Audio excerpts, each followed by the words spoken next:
Bom, gente, bom dia a todas e todos. É uma alegria imensa poder estar aqui hoje. Agradeço muito o convite do Márcio, da Adriana, do Renato. É um prazer poder voltar para cá. Hoje faz exatamente um mês que eu defendi a tese. E é esse texto que foi desenvolvido com o Márcio, né, aqui no BPGás.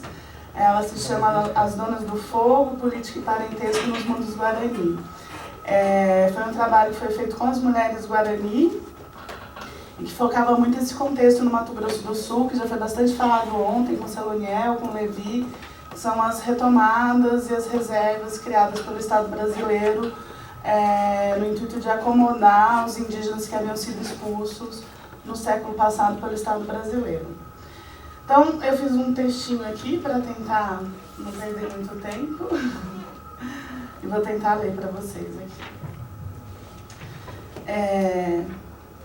Sentada no beiral da porta de entrada de sua casa, de frente para mim que me acomodaram na mureta da varanda, Leila Guarani me contava que, quando criança, a mãe lhe trancou num quarto durante a primeira menstruação com uma peneira em que ela peneirava milho e arroz para a mãe poder cozinhar.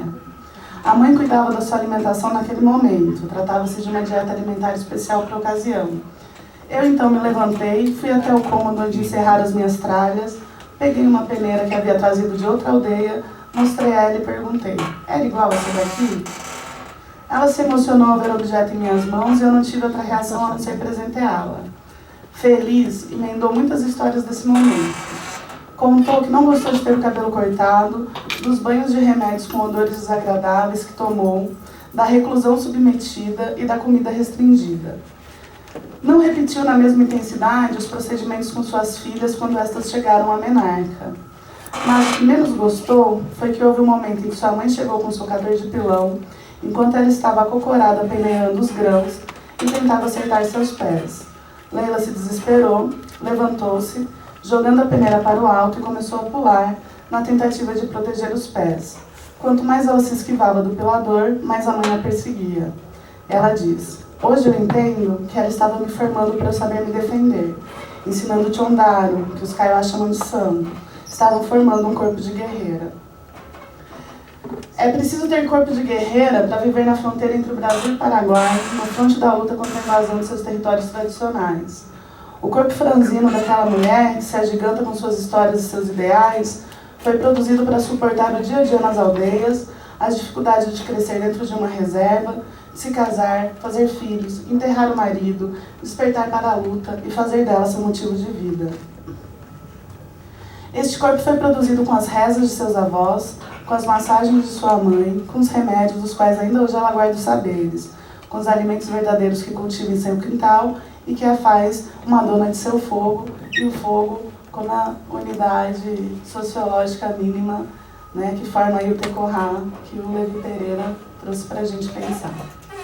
Ou seja, é uma rainha, uma cabeça de sua parentela, tendo criado 5 filhos sozinha. Mas este corpo também foi feito com as dores dos amores perdidos, a dor do parto, do medo da morte diante das ameaças nas áreas de retomada ou dentro das reservas, e da necessidade de falar no centro das assembleias para segurar a sua luta. A corporalidade e a construção das pessoas são práticas necessárias à construção do ser humano. Trata-se de um caminho conjunto moldado pelas distintas experiências dos coletivos indígenas a partir de suas existências compartilhadas nas terras em que vivem. Entre os Guarani e Kaiowá, tais cuidados dedicados aos parentes são fundamentais para o reconhecimento enquanto sujeito e membro de um grupo, o que também não acontece de pronto nascimento. Após o nascimento, e todos os cuidados corporais que isto inclui, como a reclusão, a dieta, os remédios, as massagens, as restrições das atividades sociais, existe a necessidade da realização de um ritual de nominação, feito a partir da identificação da proveniência da alma, a Inheé, que ontem foi bastante falada aqui também, traduzida como palavra, alma, fala, linguagem. Feita a partir da identificação da proveniência da alma e da criança por um rezador ou rezadora habilitada para isto, o que implica no conhecimento dos cuidados com as crianças nomeadas, que as colocariam como sujeitos coletivos reconhecidos por seus parentes. Se o corpo é o lugar onde se assenta a Inheé, e se a terra é onde os corpos se assentam, É preciso recuperar os ensinamentos de Yandesi Alda, registrado em Kaiowá por Diogenes Cariaga em sua tese de doutorado, quando ela explicou que, antes do INE se fixar no corpo em gestação, o útero materno é o mitan apika, o assento da criança, relacionando a produção da INE diretamente com a existência e a potência das mulheres. Por isso, é preciso cuidar do INE para que ele se assente com alegria nos corpos e não fique à disposição dos desejos alheios. Essa conduta implica em saber escutar os sentimentos profundos emanados através das palavras. Se a base da INE são os sentimentos, e falar de INE é falar dos mais profundos sentimentos guardados no coração, é preciso saber falar, mas acima de tudo, saber escutar para poder falar. Por escutar, Rendu compreendo como entender e se responsabilizar pelos conhecimentos acessados, o que só se dá pela via do afeto.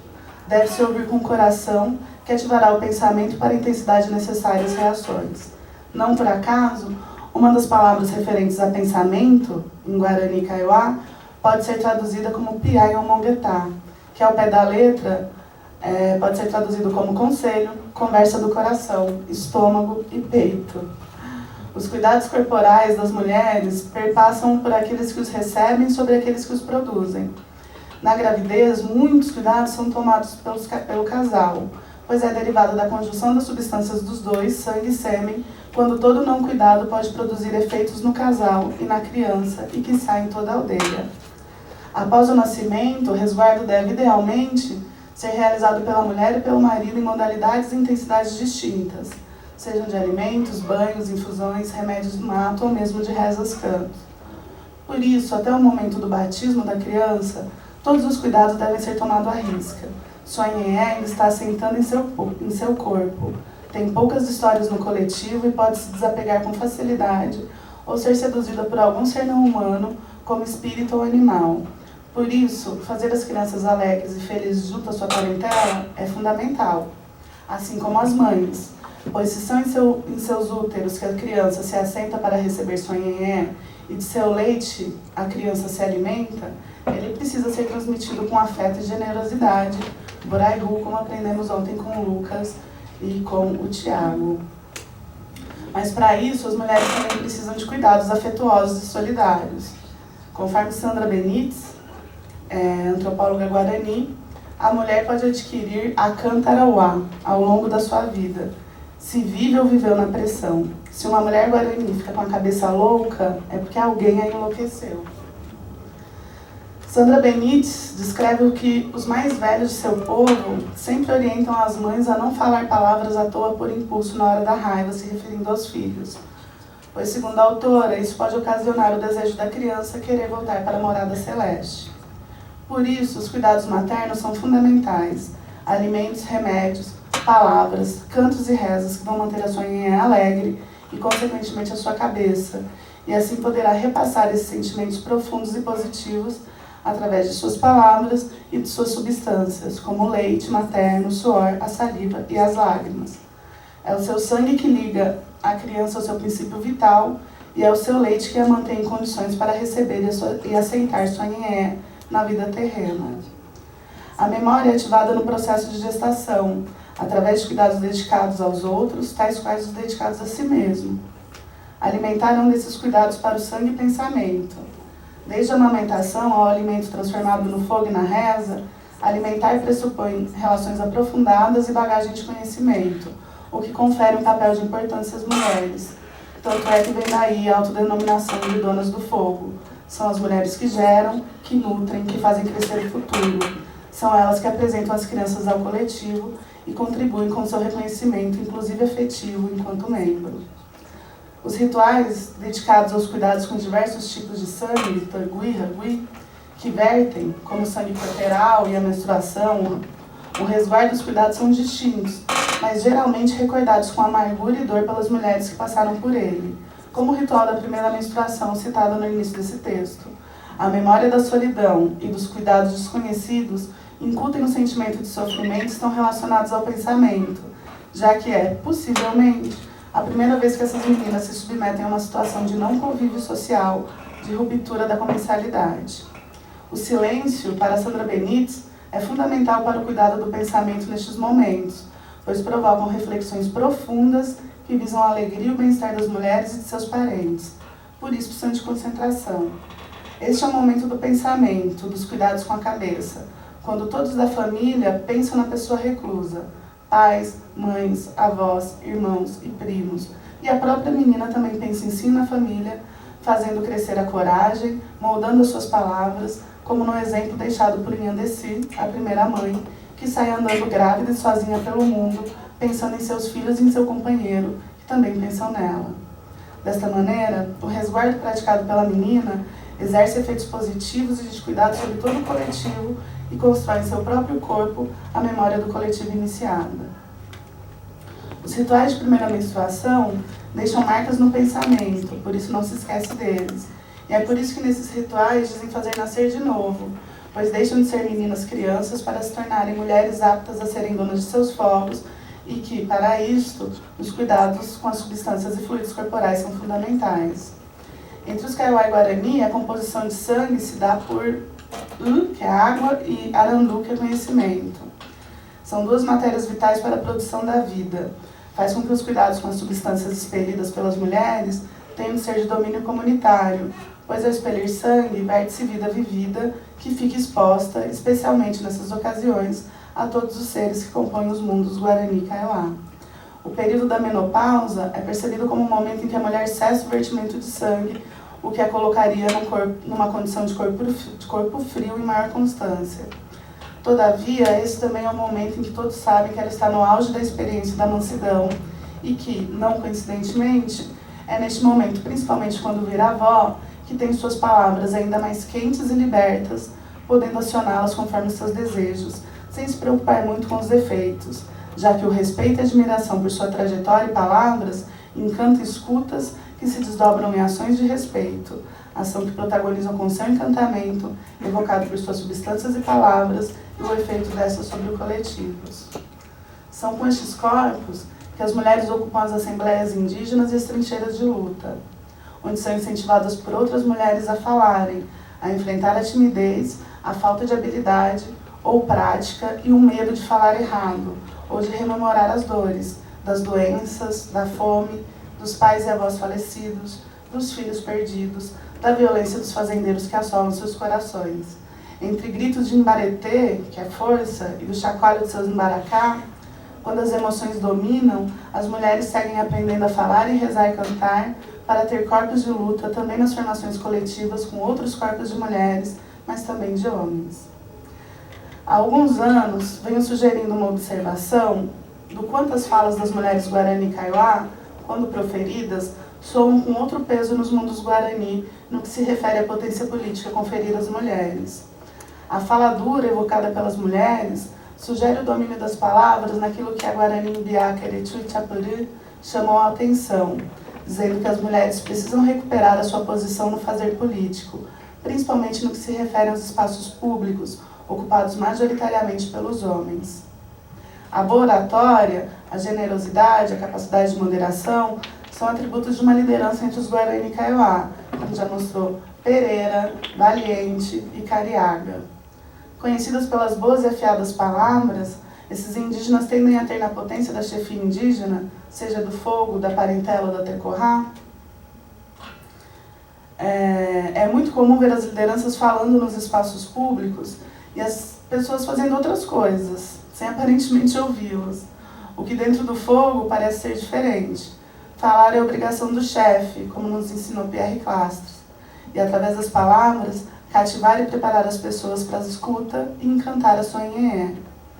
O dever da palavra também está presente no exercício da chefia, mas parece que nas chefias femininas, especialmente nas Guarani e Kaiowá, como chefes de seus fogos, fazem de sua palavra experiência vivida e cuidado. Isso encanta as pessoas para a escuta, e por isso percebe-se maior atenção às suas palavras, o que corrobora com o fato de que a maior expressão que adquirem nas terras recuperadas se relaciona com a atenção que recebem suas palavras, em detrimento, por exemplo, daquelas impostas pelos capitães de reservas, palavras que ameaçam, que impõem, que castigam, nunca aceitas por desejo próprio, a não ser por efeito de coerção. Não necessariamente se trata de uma chefia feminina nos moldes masculinos, mas da potencialização da chefia com a presença feminina. Se, no campo da aproximação, a fala das mulheres se aproxima a fala do zinhandeiro e da zinhandeci, mais do que a do chefe propriamente dito, seja por conquistar uma escuta pelo afeto ou mesmo pela predisposição feminina em atentar-se às palavras e conhecimentos dos mais velhos, essas falas se opõem radicalmente às palavras elaboradas pelos capitães ou mesmo às falas políticas das lideranças masculinas, por conter em si a intensidade e a experiência de seus sentimentos e corpos femininos. Desta maneira, a fala das mulheres estão presentes nas performances dos rezadores, mas, no caso das mulheres, são falas que, para além da inspiração divina, são reflexos da experiência de produzir corpos e pessoas de seus parentes com seus afetos e afecções. Ou, conforme Sandra Benites, falas são palavras que vêm do plural, do coração, estômago, peito. Portanto, cada palavra falada tem o seu efeito, que são as reações e as expressões. De todo modo, a modalidade de fala acessada pelas mulheres é diferente da modalidade de fala dos rezadores e rezadoras, que são falas inspiradas pelas divindades, mas são ensinadas a ressoar pelas mulheres. É preciso aprender a falar, e quando elas cantam, conversam, aconselham suas crianças, estão fazendo isso. E as crianças aprendem com elas a reproduzir os sons e os tons das palavras que os conectam enquanto coletivo. Sendo assim, é preciso olhar para a fala das mulheres no fazer político, pois as falas políticas não são produzidas para fora somente, já que o fogo parece ser o grande lugar da política indígena Guarani Kaiowá, e dessa forma o lugar da diferença e da diferenciação. O que estou dizendo é que atrelar o fazer político fora da intimidade doméstica entre os povos Guarani é um equívoco. Trata-se de algo que pode fazer sentido no mundo não indígena, mas nos mundos Guarani é o fogo o lugar da transformação. A fala dura das mulheres geralmente é elaborada para fora da aldeia no intuito de produzir alegria ou a festa. Ou seja, a fala de paz ou de festa e a fala dura são processos correlatos, desde que a fala dura seja produzida para fora da parentela, levando em consideração o que propõe Beatriz Perrone Moisés, quando diz que a paz só pode existir sob o fundo de guerra. Então isso nos leva ao questionamento de que, se as falas duras elaboradas pelas mulheres compõem o arcabouço das Inhé Porã, as belas ou grandes palavras, ou se soma as Inhé Vai, as palavras feias, ruins, já que nas ocasiões são proferidas com certo e sagaz temperamento. Se a fala boa, elaborada com suavidade, é a fala ideal a ser feita para dentro, me parece que as mulheres também usam das falas duras para fora, no intuito de estabelecer a suavidade nas relações internas. Se levarmos em consideração o contexto das retomadas e a agência das mulheres nestes espaços, é possível entender que são as relações femininas que parecem conter a potência criadora e transformadora da vida social, visto onde e por que são proferidas. E é justamente sobre esse modo específico do fazer político das mulheres que me proponho a refletir aqui. Se, como argumento, as mulheres são produtoras da alegria fundamental à composição dos sócios Guarani Kaiowá, e que, através de suas falas, também podem produzir outros efeitos que visam a ofensa e a tristeza, isso só pode se dar a partir da prerrogativa de sua experiência cotidiana e a habilidade na manutenção dos fogos, que perpassa pelo conhecimento da produção corporal e da pessoa de seus próprios parentes. Esta prerrogativa feminina lhes possibilita romper com a etiqueta da mansidão esperada nas falas dos Guarani Kaiowá, sob o pretexto de serem portadoras de sentimentos profundos, reconhecidos pelos coletivos, e que colaboram com a manutenção da coesão social, mas também as habilitam aos excessos, operando assim também no sentido inverso, que é o de implodir as relações sociais. A fala dura, proferida pelas mulheres em seus contextos específicos, contrasta drasticamente com as descrições sobre a fala mansa ideal ao modo de vida Guarani Kaiowá, a INE registrada nos estudos sobre estes indígenas. Mas, se a fala é seu sopro de vida, refletido no seu corpo ereto e em sua voz, na palavra elaborada com esses sentimentos profundos, ela deve ser percebida como uma Inhé Porã. A linguagem, e aí citando Levi Pereira, né, a linguagem da Inhé Porã tem implicações estéticas e morais, aplicando conceitos, fórmulas, enunciados relacionados às funções sociais às quais esse tipo de linguagem se dirige. E desta forma se contrapõe diretamente a Inhé Vai com as suas implicações opostas relacionadas à fofoca, ao feitiço e aos seres jaguarizados. Neste sentido, é possível afirmar que as falas duras por vezes desmedidas e destemidas das mulheres, permanecem junto ao campo da Nhanhé-Porã, pois são falas produzidas na defesa da vida e na integridade de si da parentela. Todavia, o limite entre Nhanhé-Porã e Nhanhé-Havaí é bastante tênue, por isso é preciso um controle desde o seu nascimento, através de seus processos corporais, para que a sua Nhanhé não se distancie dos ensinamentos do Tecoporã, o modo ideal de ser Kaiowá e Guarani. A faladura proferida pelas mulheres é feita de um lugar ocupado por alguém que é muito admirada, mas que quando esquenta, espanta e afeta.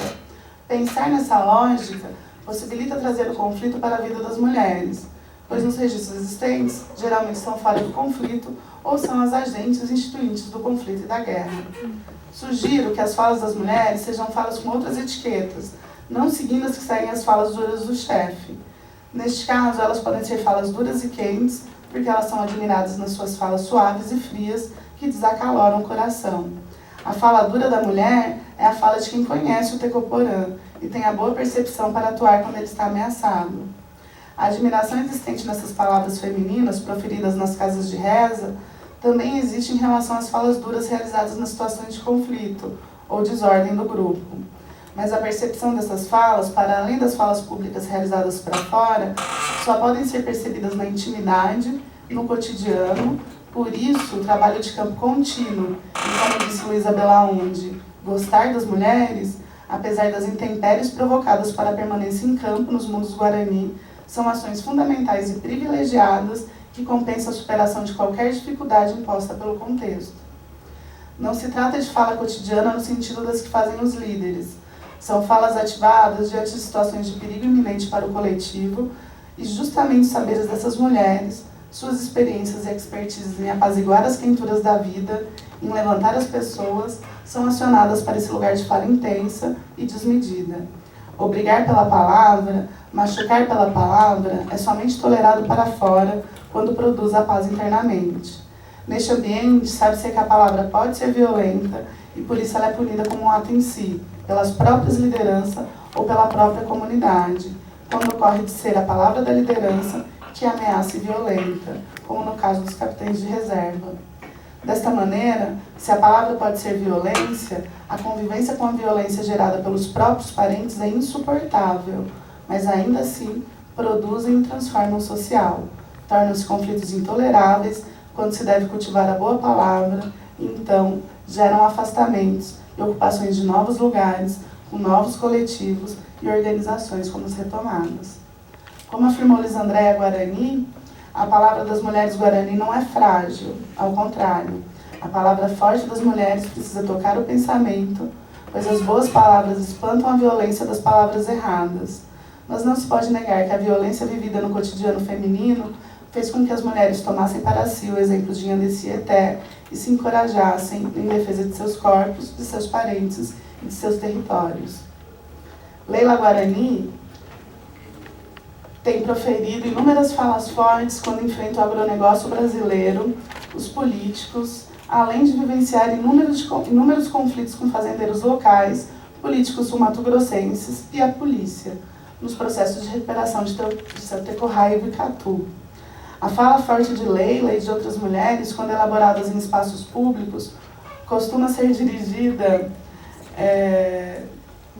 Estou finalizando, mais. A fala forte de Leila e de outras mulheres, quando elaboradas em espaços públicos, costuma ser dirigida às pessoas e instituições não Guarani e não Kaiowá, especialmente para as que são responsáveis, em alguma medida, pela violação dos direitos indígenas, especialmente os da terra, que os expõem a um modo de vida que se distancia daquele desejado por estes indígenas. Como afirmou a antropóloga Amanda Danaga, entre os Tupi-Guarani do litoral paulista, a realidade deve ser enunciada para que as políticas sejam efetuadas.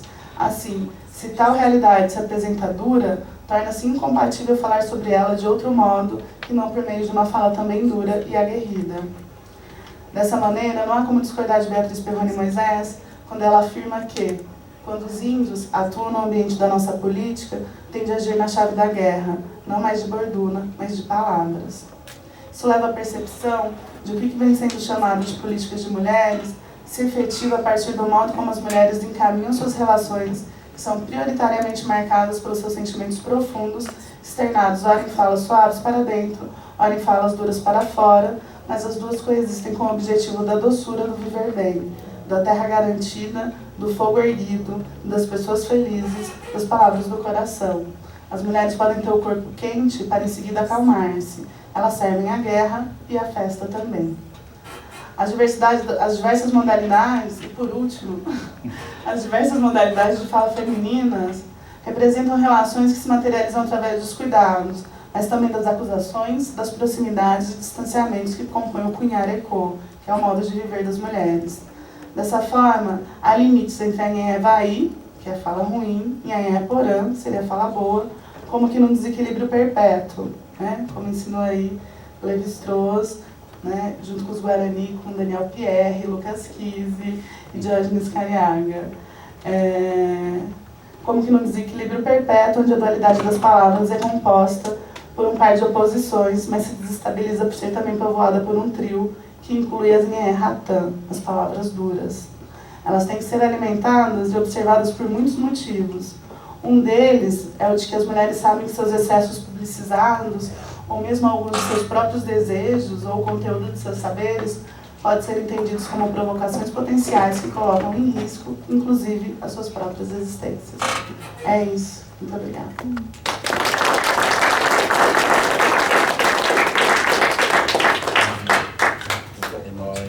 Deixa eu perguntar, no lugar da Marina Zuruto, Marina Ferreira. Tá aqui, Marina. Oi, Marina, então... Então sou eu? Cinco. Eu acho isso aí a gente falou.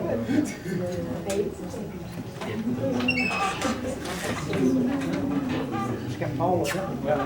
Você vai projetar Desculpa, branco.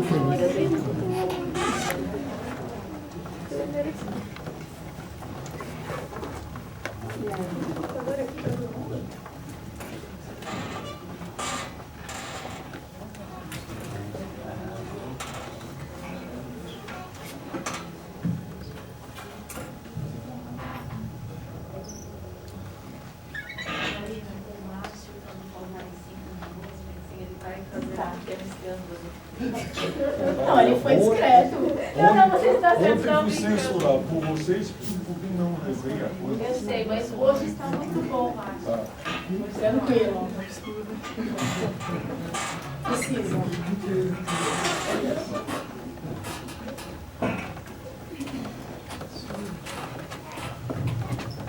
Se eu falar assim, vocês me ouvem bem?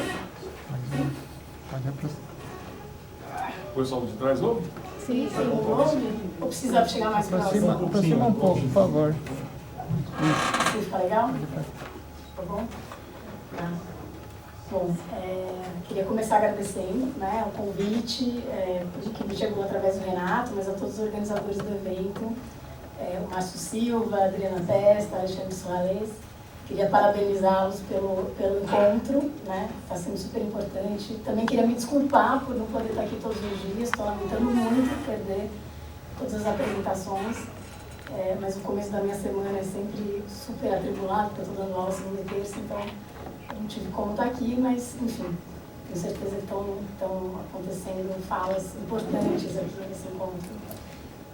Queria dizer também que, enfim, talvez até me desculpar, porque talvez o tema da minha fala, e eu também pedi para o Renato para mudar de horário, porque hoje à tarde eu tenho também um compromisso, mas depois de ouvir a Lauriane e sabendo do que vem a seguir, talvez a minha fala entre assim, meio atravessada na temática, é outro campo e um pouco outra pegada também, outra entrada na questão da política, mas espero que permita um diálogo com a questão que é o tema do seminário, né, da representação e da apresentação. Que vier dos comentários de vocês vai ser muito bem-vindo. O nome da minha fala é um nome de chefe. Eu queria dedicar essa fala ao falecido Mataré, ao Oti. Eu queria dedicar essa fala a ele, porque eu sonhei com ele essa noite. Ele foi um jovem que morreu durante a pandemia. Vai ser homenageado no Parupi ano que vem. E foi assim, ele apareceu para mim essa noite, então. Ele também tinha o nome de chefe. Bom, eu vou ler aqui esse texto, alguns de vocês já conhecem uma parte dos dados que eu vou apresentar aqui, e outros acho que vai ser melhor. Bom, o fato de que chefes Alto-Xingu, bom, só para também introduzir um pouco o meu campo, eu trabalho no Alto-Xingu, e acho que todos vocês devem saber que o Alto-Xingu assim, costuma ser distinguido no cenário dos povos das terras baixas sul-americanas como um contexto em que a chefia tem um peso e um modo de organização particular. Isso vai ser associado muitas vezes ao fato de que os chefes alto-xinguanos não são simplesmente pessoas que se destacam por uma posição de liderança, por um falar bem, mas sim, isso está associado no contexto xinguano ao pertencimento a famílias de chefe. Então tem uma ideia de hereditariedade que é importante no contexto xinguano, alto-xinguano, e a minha reflexão que eu vou apresentar aqui gira em torno disso, é menos sobre a ação do chefe, ou a ação política da chefia xinguana, e mais sobre quem é ou pode ser um chefe, o que significa ser um chefe nesse contexto. E aí, espero que isso também renda uma possibilidade de diálogo com a questão da apresentação política, a Meríndia, né? Também já quero adiantar que os dados, enfim, toda essa reflexão, ela é recente, mas ela não foi feita no sentido de pensar o contexto atual da política xinguana e mesmo a inserção dos xinguanos, dos alto-xinguanos na política nacional. Então, nesse sentido é menos imediatamente ligado ao tema do seminário. Mas vamos lá. O fato de que chefes alto-xinguanos são idealmente sucedidos por seus filhos primogênitos foi tomado por alguns antropólogos que trabalharam na região como indicativo da existência de um sistema de linhagens com transmissão de status no Alto-Xingu, fato que pareceria distinguir o regime político alto-xinguano do padrão mais comum entre os povos indígenas amazônicos. Esse tema foi objeto especial de atenção na etnografia de Antônio Guerreiro, que falou aqui para vocês ontem, né? Então acho que eu estou assim, representando o Alto-Xingu na quarta-feira. Então, na etnografia do Antônio, sobre o Quarupi, festival regional, cuja motivação central é a homenagem de chefes recém-falecidos. Ao discutir a questão da hereditariedade da chefia, a partir da sua experiência com os Kalapalo, Guerreiro demonstra que a herança do status não está ligada a qualquer substância transmitida de pais para filhos, mas deriva de um esforço contínuo para fazer dos filhos corpos belos e pessoas morais, à imagem dos seus pais. A etnografia de Guerreiro traz dados convincentes de que a hereditariedade da chefia xinguana deve ser entendida como um caso particular da questão mais geral, clássica na literatura etnológica da região amazônica. Então, a questão da hereditariedade deve ser tomada como um caso particular da questão mais geral da fabricação de pessoas. Minha intervenção nesse debate é baseada no que pude aprender com os Aweti, cujo povo falante de língua tupi, que integra o sistema multilingüe xinguano, com os quais venho trabalhando desde 2004. A questão do privilégio do primogênito na herança da chefia não é imediatamente esclarecida pela informação de Guerreiro acerca do trabalho de produção de filhos de chefes, mas talvez se torne compreensível à luz do que um dia meu Eku Aweti comentou comigo a respeito da reclusão pubertária das suas filhas. Apenas com a mais velha, ela me disse, ela e seu marido haviam seguido fielmente as orientações que garantem a plena formação de um jovem adulto. A ideia de plena formação é minha, se eu estou falando nesses termos, e acho que ela merece um esclarecimento. A palavra morequat, né, que é o termo Aweti para chefe, isso que a gente costuma traduzir para chefe, ainda que corriqueiramente traduzida pelos Aweti e por mim mesma como chefe, designa amplamente, como o Eduardo Viveiros de Castro comentou há muito tempo sobre os Yaulapiti, que também são um povo lá do Alto-Xingu. Bom, esses termos, né, que tem vários correlatos nas línguas alto-xinguanas, designam uma espécie de o Eduardo vai falar numa aristocracia regional, que não se restringe às pessoas que assumem posições de representatividade na aldeia, ainda que se imagine que é preciso ser morequat para assumir a posição ou lugar de morequat nos rituais, nos encontros com os não indígenas. No português indígena contemporâneo, o termo seria bem traduzido pela noção de liderança, né? Acho que é melhor traduzido pela noção de liderança, que muitos povos hoje preferem aquela de chefe, que geralmente aparece na sua forma plural, explicitando que cada coletivo ou grupo local tem sempre uma profusão de lideranças, né? Nunca é a liderança. Eu não vou justamente desenvolver aqui muito a questão da representatividade, da apresentação, né, da liderança aldeana. Mas só comentar muito brevemente que ela envolve, como muitos, acho que todos os ameríndios, tanto uma atuação para fora, uma espécie de... a ideia de que o chefe, né, ou a liderança aparece como a imagem do coletivo para fora, mas também uma atuação para dentro, no sentido de aconselhamento, orientações, e aí no caso do Xinguano tem essa figura dos discursos de chefe, que é uma fala formalizada, mas que não está presente no contexto aletivo. O Aleti já não tem essas falas formalizadas de chefe, mas ainda assim entendem que é sim função do chefe orientar os aldeãos, as pessoas da aldeia, e no discurso, mesmo que não dentro dessa fala formalizada, o chefe se refere às pessoas da aldeia como meus filhos. Então tem toda essa figura, digamos, essa imagem paternal. Bom, mais do que uma aristocracia, eu hoje penso que o termo morequá designa todos aqueles que exibem, ou deveriam exibir, o ideal moral de humanidade compartilhado pelos povos do Alto Xingu. Bem ilustrado esse ideal pela ideia de que o morequá fala pouco, né? O morequá ele fala pouco. No sentido que eles querem dizer, o morequá não faz fofoca, né? Ele não fica falando à toa. Ele é generoso e ele não pode ficar bravo. Ainda que às vezes a fala brava, a fala dura seja importante também, como a Laura estava dizendo. A dimensão estética do fenômeno também não pode ser minimizada. O morequá é idealmente belo e forte, e o termo evoca a imagem belo e forte. O termo evoca a imagem de um homem e uma mulher alto-xinguanos ricamente adornados com suas pinturas corporais, cintos, braceletes, joelheiros, colares usados nas atividades festivas. Se fala em morequá, a imagem que vem à cabeça é aquela do xinguano paramentado, aquela da manchete, né, do Caru. Personagens que figuram nas histórias dos antigos, né, ou mitos, sobre as origens da humanidade, do mundo tal como é hoje, são geralmente identificados como morequá. Então, quase sempre essas figuras, essas narrativas dos antigos são sempre morequás. E faz parte da narrativa que a sua ornamentação corporal seja descrita em minúcia. Tudo isso indica que um morequá não é nada mais, nem nada menos, do que uma pessoa plena, ou uma pessoa em sua máxima potência. Mas isso não depende apenas da vontade de alguém, ainda que dependa também, em grande parte, do seu interesse, capacidade de autocontrole e persistência. Pessoas são feitas assim, não basta querer para ser morequá. E o processo requer o envolvimento de gente à altura do objetivo almejado. Tem que ser morequá para fazer morequá. O Antônio, na tese dele, vai falar que não basta que pais morequá façam filhos morequá, mas é preciso também que outros morequá, ou outros chefes, no caso do Calapalo-Manetum,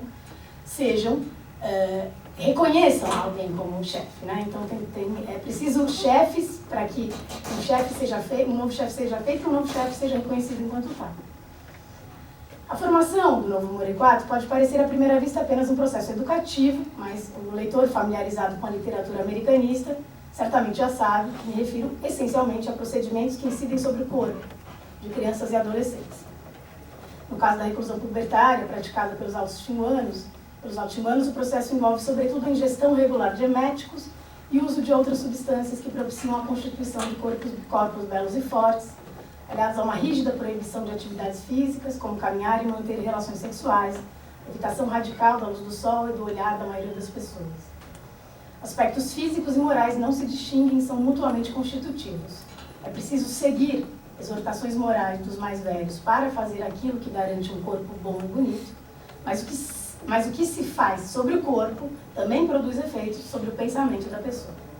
Então, também se muda o pensamento através do corpo. Interessa-me aqui explorar um aspecto desse processo que em minhas conversas com diversos interlocutores aueti ressaltava como argumento central em suas análises sobre quem poderia realmente ser considerado morequá. Esse aspecto era a herança do nome de um antigo morequá, ter um nome de morequá. Eu vi esse tipo de argumento ser levantado sobretudo em contextos de questionamento do direito de herança de um nome como marcador distintivo da condição de morequado, quando alguém reivindicava a prerrogativa de adotar certos nomes reconhecidamente importantes entre os Aweti.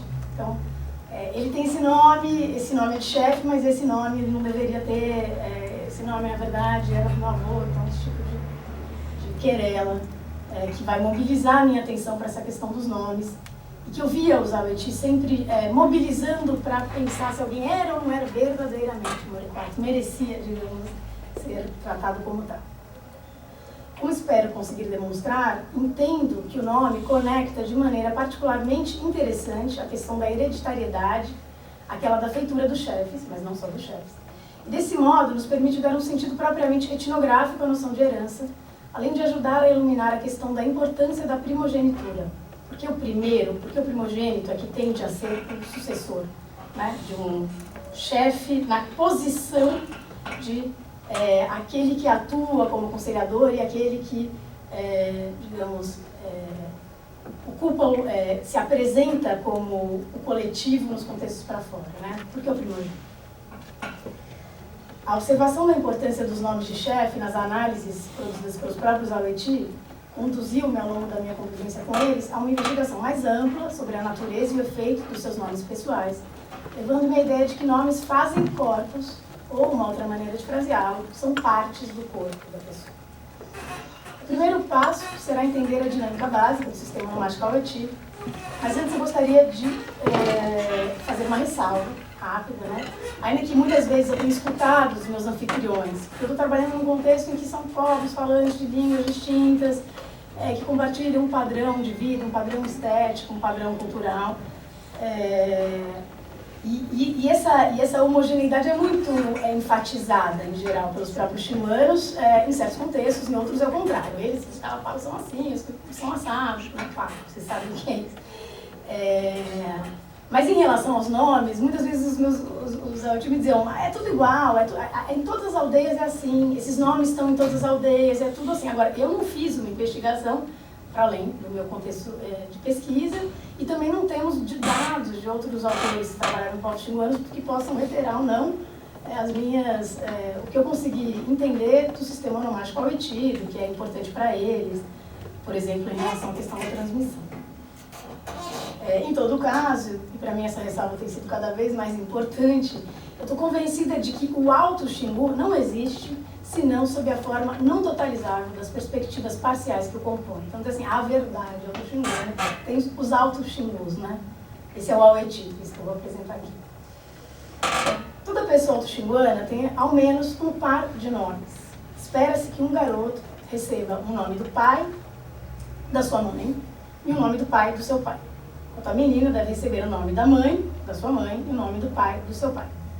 Idealmente, a pessoa recebe um nome de seus avós e avós em seus primeiros meses de vida, ou mesmo quando nasce, não tem um momento determinado para isso, não havendo nenhuma data determinada, nem cerimônia específica.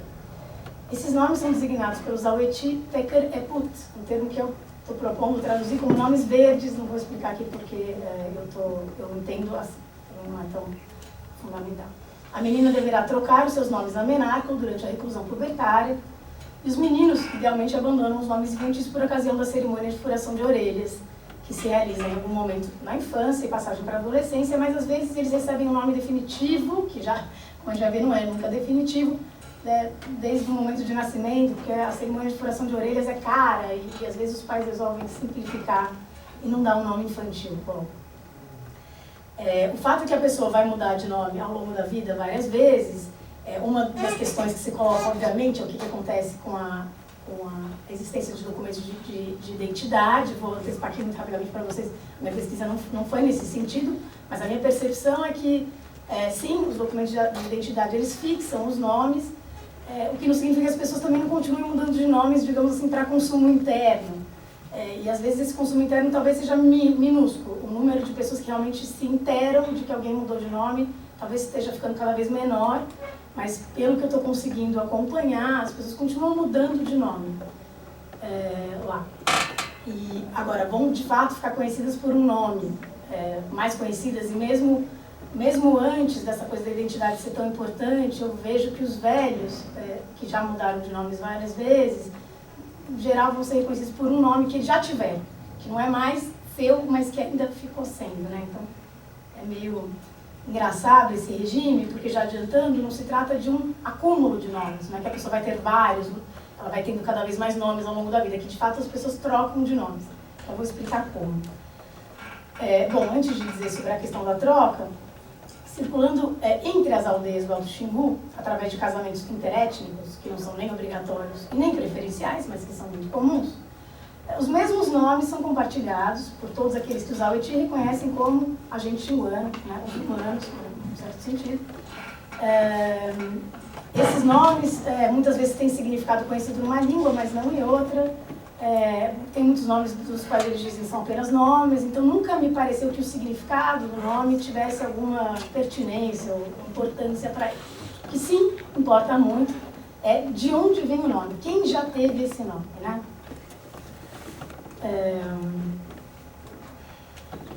Acabei de ver aqui no corte do texto, eu não explico muito sobre a questão da mudança, então eu vou falar aqui para vocês que à medida que uma pessoa recebe um nome infantil, e vai mudar de nome necessariamente na medida que enfim, se casa, tem filhos, e esses seus filhos têm netos, e é preciso passar os próprios nomes para os netos, porque os nomes sempre vêm de um ascendente de segunda geração. Então, necessariamente, os nomes são trocados nesse período da vida, mas muitas vezes eles são trocados antes. É possível trocar de nome por opção também, em ocasiões rituais. Isso é uma coisa que eu pude observar pouco entre os Aweti, eu vi acontecendo entre outros povos xinguanos. Então, receber um nome novo de alguém mais velho, de alguém que conhece nomes de família, é algo que pode acontecer, pelo que eu entendo, em diversos momentos da vida, mas acontece necessariamente à medida em que os próprios nomes vão sendo repassados. Eu tenho um nome, nasceu meu neto, eu passo para minha neta, eu passo para ela. Então eu pego um nome de um ascendente, da minha avó, um nome lembrado da minha avó. Provavelmente minha avó já morreu, eu vou lembrar de um nome que ela teve, ou que uma irmã dela teve, ou que uma prima teve. Então, uma das coisas que eu trabalho aqui, né, e que não vai ser enfatizado agora, é que os nomes que vão ser escolhidos para a transmissão, eles são escolhidos indistintamente pelos nomes recebidos pelo lado da mãe ou pelo pai. Então, eu passo para a minha neta nomes que são meus, que eu posso ter recebido seja da minha mãe, seja do meu pai. Então, isso já, joga por terra qualquer possibilidade de pensar em termos de linhagem a partir dessa ideia de transmissão de nomes lá no contexto xinguano. Se sustenta a ideia de linhagem porque a transmissão é discriminada pelo menos para os Aweti, né? E é isso. Então, uma pessoa vai tendo muitos nomes ao longo da vida, ela vai abandonando os nomes que ela vai passando em diante, mesmo que ela continue sendo conhecida por aquele nome, mas todos os nomes que já foram dela continuam sendo dela, no sentido de que ela continua podendo transmiti-los, né? Ela pode ainda passar adiante. Agora, pensando mais sobre a questão da chefia, né? Que é o tema que interessa aqui. Eu fiz um subitem chamado Nomes que Fazem de Chefes, ou de Morequat, verdadeiros Morequat. Como disse, acompanha alguns debates entre parentes a respeito da prerrogativa de algum terceiro de portar nomes de antigos chefes, sempre como forma de questionar a legitimidade de sua reivindicação a ser reconhecido como Morequat. Em contraste com tal mobilização dos nomes, nunca notei que a condição de Morequat fosse fraseada em termos de outro tipo de herança, seja de substância, seja de qualquer outra coisa. Então, de fato, eu enfatizava muito ter ou não ter um nome de chefe.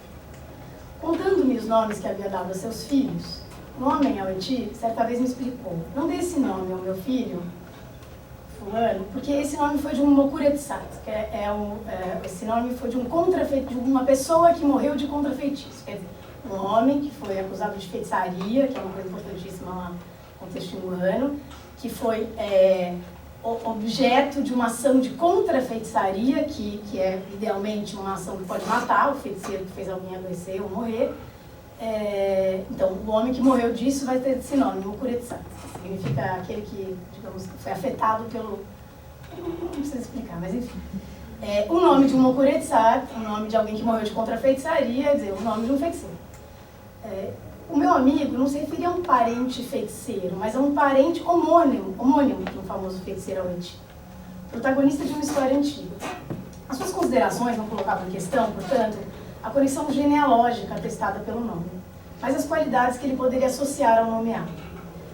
Outras conversas atestaram que esse tipo de cálculo também funciona em sentido inverso, que é o que mais interessa. Certa vez explicaram-me como um menino, que desde cedo revelou-se especialmente inteligente e hábil em tudo que fazia, recebeu por este motivo o nome de um antigo morequaz, especialmente escolhido entre os nomes que seu avô dispunha. Então alguém tem um conjunto, um rol de nomes, ele escolheu aquele. Esse menino ele vai receber esse nome. E ao contar-me que em seu nascimento lhe fora prometido pelo pai da sua mãe o nome de um grande morequaz do passado, o hoje finado Cupenu, Aweti, notava que por este motivo nunca pôde mentir ou perder o controle. Porque eu recebi um nome de chefe, eu preciso me comportar como chefe, eu não posso mentir, não posso ficar bravo, não posso perder a cabeça. Ao receber um nome de chefe, a pessoa é persuadida a agir como tal. É evidente que nesses sistemas primogênitos levam vantagem, né? Porque recebem os melhores nomes. Tem nomes melhores do que os outros, né? É comum que uma criança viva, pelo menos por algum tempo, sem um nome familiar. Porque, justamente, quando as famílias são grandes, e sempre são, a maioria dos nomes dos avós já foi distribuída no momento em que os netos mais novos vão nascendo. É preciso, de alguma maneira, ali... outra coisa que não está explicada aqui é que os Aweti não repetem nomes dentro da mesma aldeia, no mesmo momento. Ninguém tem o mesmo nome ao mesmo tempo na mesma aldeia. Na família que me recebeu, havia um menino que todos chamavam Nopiri, exceto seu pai, que o chamava por um nome familiar, quer dizer, pelo nome do seu próprio pai, e a sua mãe, que o chamava por um nome de branco, que ela escolhera para ele ao nascer. Também não vou ter tempo de comentar aqui a questão dos apelidos e nomes de branco, que são bem importantes, mas que aqui me interessa, mas que não tem nenhuma incidência sobre a questão da chefia, né? Pedi que me explicassem um dia o sentido daquele apelido, Nopiri. Então me explicaram que como não havia nomes disponíveis do lado materno quando ele nascer, ele ficara sem nome. Quando cresceu um pouco, as irmãs mais velhas começaram a fazer troça da sua situação, chamando em português de pobre. Ah, pobre, porque não tem nome. Como os Aweti são loucos por jogos com a sonoridade das palavras, a família logo transformou aquele adjetivo num nome, Nopiri, de pobre para Nopiri, e agora todo mundo chama ele de Epi. A designação me parece resumir muito bem a condição de uma pessoa sem um nome familiar. Ela tem algo a menos que os outros, mas não algo essencial. Ela continua podendo ser designada, justamente porque a função primeira do nome não é designar pessoas, expressar a sua singularidade, mas acrescentar um valor contido num determinado nome. É possível viver sem um nome desse tipo. Para efeito de designação, na vida prática é óbvio que cada pessoa precisa ter ao menos um modo pelo qual ela vai ser chamada. Um nome familiar, um apelido, um nome de branco. E aqui eu começo a comentar o sentido de herança. O debate sobre onomástica está muito intenso. 5? Faltam 5? Tá, dá para dar uma coisa. O debate sobre onomásticas indígenas nas terras baixas da América do Sul foi marcado pela distinção já velha, proposta pelo Eduardo na década de 80, entre sociedades com transmissão interna de nomes, que ele vai chamar de sistemas endonímicos, e, como é o caso do Alto Xinguan, e aquelas em que os nomes advêm do exterior dos ossos, tipicamente de inimigos, brancos também, enfim, animais, que o Eduardo vai chamar de sistemas exonímicos. Ainda que tome o G do Brasil Central como figura paradigmática do primeiro caso, o Tupinambá do século XVI como exemplo privilegiado de sociedades exonímicas, o autor, o Eduardo, concebe os dois modelos como polos de um contínuo. A própria onomástica Araueté, que é a partir da qual ele está desenvolvendo essas reflexões, admite a nomeação por várias dessas vias, ainda que ele enfatize a ideia de que o nome Araueté é sempre algo que vem de algum fora, mas enfim. Mais do que situar casos numa tipologia, portanto, contraste entre sistemas exonímicos e endonímicos, serve ao autor para evidenciar aquilo que caracterizaria o regime de subjetivação implicado em práticas exonímicas e cuja lógica ele identifica também em outros campos da experiência araueté, nomear-se pelo outro, constituir-se como outro de alguém. Análises posteriores dos sistemas endonímicos, ou seja, com transmissão interna de nomes na Amazônia, eu estou falando especialmente de uma síntese que a Marcela Coelho de Souza produz sobre o caso G, que ela vai fazer uma tese que é uma grande síntese bibliográfica e crítica, né, da literatura G, e por outro lado o Stephen Hill Jones pensando o caso do Tucano, um artigo, uma coisa muito mais sintética, mas que também vai dialogar diretamente com a formulação do Eduardo. Então, nessas análises posteriores de sistemas endonímicos, essas análises confirmam que o valor dos conceitos de exonímia e endonímia, propostos pelo Vieira de Castro, é menos classificatório do que analítico, permitindo distinguir vetores ou aspectos da nomeação em contextos variados. É também nesse sentido que a distinção entre endonímia e exonímia me parece ainda válida para pensar o que está em jogo, no caso, ao Oiti. O que parece importar aos Oiti, no sentido mais geral, é o critério geracional. A percepção de que uma pessoa é a meu ver, a percepção de que a pessoa é uma continuidade de um universo de ascendentes, nossos avós, através dos nomes que se replicam em todas as aldeias xinguanas e através das gerações, isso que os Oiti sempre falam, esses nomes estão em todo lugar, esses nomes sempre existiram, seu mundo se configura como uma unidade geográfica e temporalmente estável. A onomástica estabiliza o mundo habitado, ademais, um mundo habitado, ademais, apenas por cognatos. Já que ao chamar os seus filhos pelos nomes dos seus pais, uma pessoa procede de alguma maneira obliterando a aliança. Eu não falei aqui também, mas é importante que não é simplesmente que eu dou o meu nome para minha neta. Eu não posso chamar a minha neta pelo nome da minha sogra, porque eu sou proibida de pronunciar o nome da minha sogra. A proibição de falar os nomes dos afins é respeitadíssima, talvez uma das mais importantes, da ética da afinidade. E portanto, é como se meu filho, minha filha e minha mãe, e a filha da minha filha e eu, então vai se criando um mundo, digamos assim, de uma estabilidade temporal e cognate. Depois, isso com certeza rende mais reflexões, mas eu vou parar por aqui. Na medida em que importa... já que eu chamaram, mas na medida em que importa a qualidade do nome que se recebe, contudo, o valor dos nomes familiares reside fortemente na possibilidade de agregar qualidades particulares ao nomeado. A exigência de aquisição de nomes entre cognatos de segunda geração ascendente indica, então, se no caso dos sistemas exonímicos, digamos assim, a potência do nome vem do exterior radical, do inimigo, do animal, ou mesmo dos mortos, em alguma medida, tal como o Eduardo está pensando nos mortos do Araueté, aqui a fonte da potência é a própria história do grupo, os feitos dos seus ancestrais, recentes ou antigos, o que parece estar ligado ao reconhecimento de uma distinção entre uma humanidade ideal, representada pelos chefes, e os demais, os seus irmãos mais novos, Teuja, o povo de um chefe são os seus irmãos mais novos. Eu quero dizer que a nomeação envolve cálculo de reconhecimento de qualidades que já estavam lá e de qualidades que se pode produzir através do ato de nomear. É chefe aquele que confirma, repete e aumenta essa história, porque também é possível, obviamente, criar um nome. Um grande chefe hoje vai criar um nome poderoso para ser transmitido no futuro. Mas nada é herdado compulsoriamente e as relações certas precisam ser ativadas ou obliteradas através da nomeação. Nesse sentido, um nome é sempre de fora, aportando algo novo a quem recebe. A endonímia é um caso limite da exonímia, como reconhece o Eduardo, num diálogo com Stephen Hill Jones, revendo a própria distinção que ele havia proposto 2 décadas antes. Estou terminandinho, último parágrafo. Se como evidencia o fato de que uma mesma pessoa, que aqui também teve uma questão de edição, deixa eu ver se a frase está...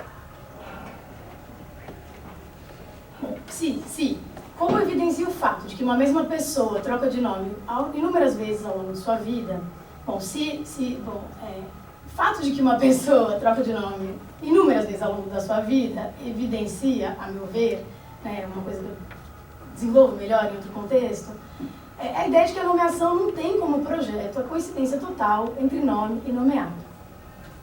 Isso está ligado, eu entendo, à ideia de que a pessoa, porque se imagina que a pessoa não é algo em si mesma, uma natureza que seja autodeterminável ou determinada ou determinável. Isso esclarece, a meu ver, de que modo qualidades pessoais podem ser transmissíveis, sem implicar uma noção genealógica de hereditariedade. A importância de ter um nome de chefe para ser chefe não é evidenciar a presença de substância física ou anímica de chefe. Né? O nome não é simbólico. Pois, repito, nunca escutei nada nesse sentido. Mas essa importância é evidenciar o fato de que se é investido e reconhecido por outros como chefe, e como um dado chefe, cujas qualidades de chefe têm-se a possibilidade de replicar, manifestar e desenvolver. Nesse sentido, nomes efetivamente fazem chefes, produzindo qualidades não só morais, mas também físicas, já que, por mais conscienciosos, chefes são também aqueles que respeitam com mais afinco as regras de reclusão pubertária, se constituem corpos mais fortes. Nesse sentido, eu entendo que o nome dá corpo, produz um corpo específico, ao mesmo tempo em que ele é parte ou componente destacável do corpo. Ele vai produzir outros corpos. Termino por aqui, esperando que a gente dê liga ao que vocês estão fazendo.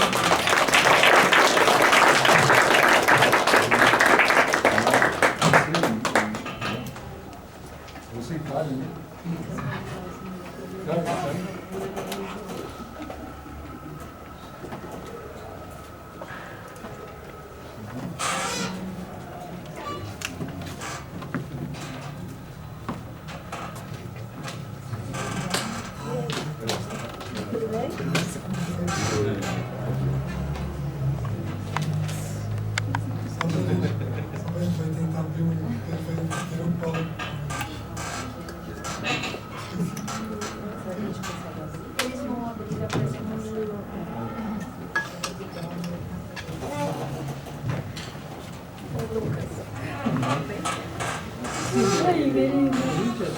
Gente, estamos sentindo tão fora do tema. Meu, vai dar.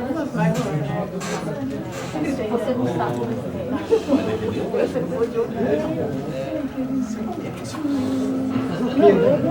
Ninguém é perfeito.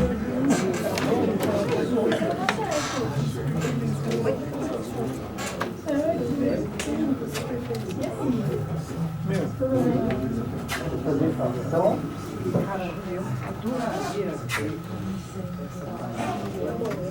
Tudo bem?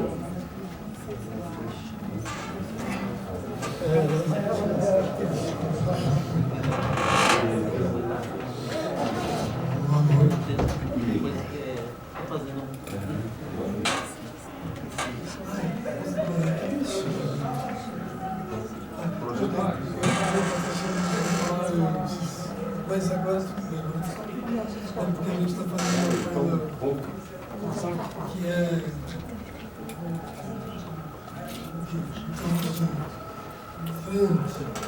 sessão de paz de gente aqui na cozinha, a gente precisa a gente tem que abrir nosso e-mail aqui porque a gente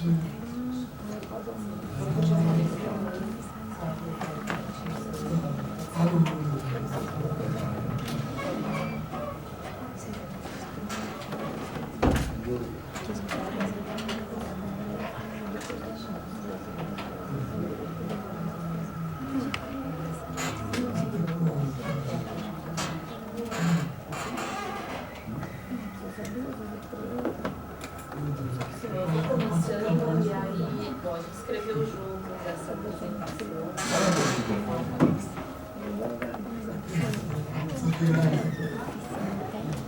Acho que é 4, né?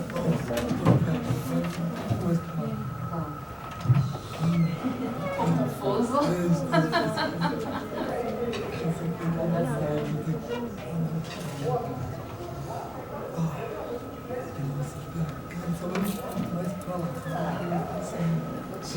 Vou até tirar o mal.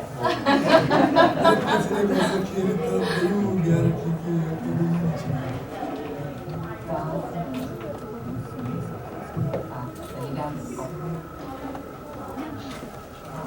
Bom, eu queria agradecer os organizadores do evento, o Márcio, o Renato, a Adriana e o Alex, cumprimentar os colegas e amigos presentes,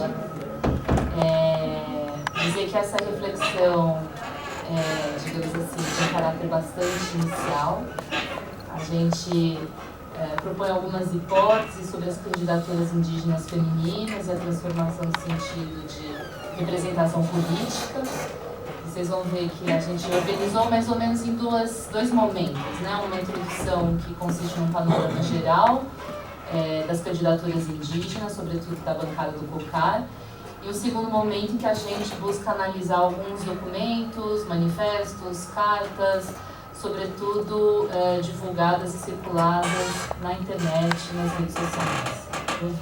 Só para acrescentar também, que na verdade a gente resolveu fazer esse trabalho, que não era para a nossa pesquisa individual, muito por conta do calor da hora.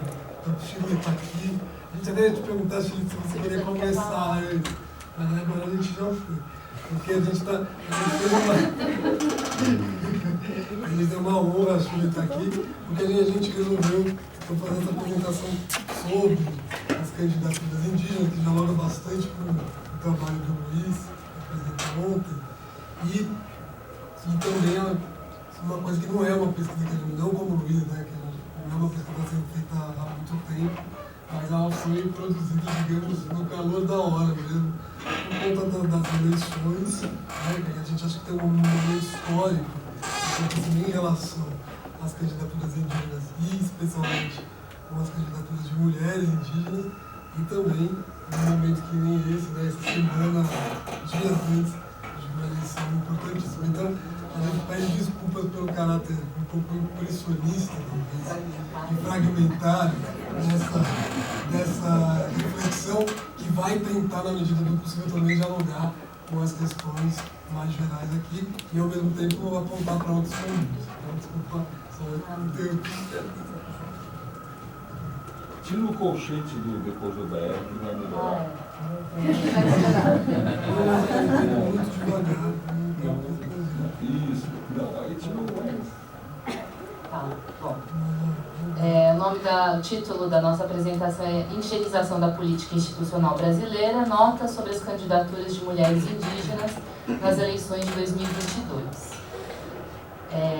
Nas eleições de 2022, o Brasil presenciou um crescimento inédito das candidaturas indígenas a vagas no Poder Legislativo, tanto em nível federal quanto estadual. Como o Renato já apresentou, a gente não vai retomar os dados que foram muito bem apresentados ontem na fala do Luiz. Dos 182 candidatos autodeclarados indígenas, 85 foram mulheres, o que significou um aumento de 193% se comparando ao número das eleições de 2018. De novo, como mostrou o Luiz, desses candidatos, 30 foram lançados pela campanha indígena da PIB, a proposta da bancada do COCAR com o slogan Demarcando as Urnas.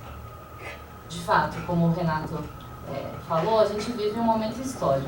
Comparando com as eleições passadas, houve um aumento expressivo das candidaturas indígenas. Então, em 2014, foram 85 candidaturas, embora nenhum desses candidatos tenha sido eleito. Em 2018, 133, com a eleição da Joênia Wapichana, pelo PV de Roraima. E esse ano, 182 candidaturas, das quais 85 mulheres, e destas, grande parte integra a campanha indígena da PIB. Eu vou apresentar rapidamente quem foram os candidatos a deputado estadual e federal, porque eu acho que vale a pena a gente ter um panorama de quem são esses candidatos e candidatas. Então, a deputada federal, a Sônia Guajajara, pelo PSOL de São Paulo, Wanda Witoto, pelo PV do Amazonas, a Célia Chacriabá, pelo PSOL de Minas Gerais, a Queretiu, pelo PSOL de Santa Catarina, o Ivan Caingangue, PT do Paraná. A gente vai ver depois as fotinhas deles, né? Não, ou não. Quer uma força aí? A Vanessa Xerente, pela rede do Tocantins. Eu tenho aqui. Você tem? Eu tenho. Então a gente vai pedir agora sim. Desculpa, mas questão técnica. Questão técnica. O Lúcio Chavante, pelo PT do Mato Grosso. A Joênia Wapichana, pelo PV de Roraima. O Ninauá Runicuim, pela rede do Acre. A Maial Caiapó, pelo PV do Pará. O Almir Suruí, pelo PDT de Roraima. E o Cacique Toninho Guarani, pelo PP do Espírito Santo. Vai dar certo. Bom, a gente vai só dar as contas tempinho da gente, né? Temos questões técnicas de ordem. Vocês querem o apoio dos universitários? Né? Não, já porque tá não tá dando funcionando na certo. internet no computador, então a gente vai precisar passar por um... Não, mas tá dando certo. Na verdade, por causa de uma coisa chamada gaiola de Faraday. E aqui não tem pra... Existe um fenômeno físico aqui que impede a entrada de chama-se gaiola de Faraday. Tá. Super bem estudado. Isso é super bem estudado. Não dá para rotear? Bom, eu vou seguir. Deputado estadual.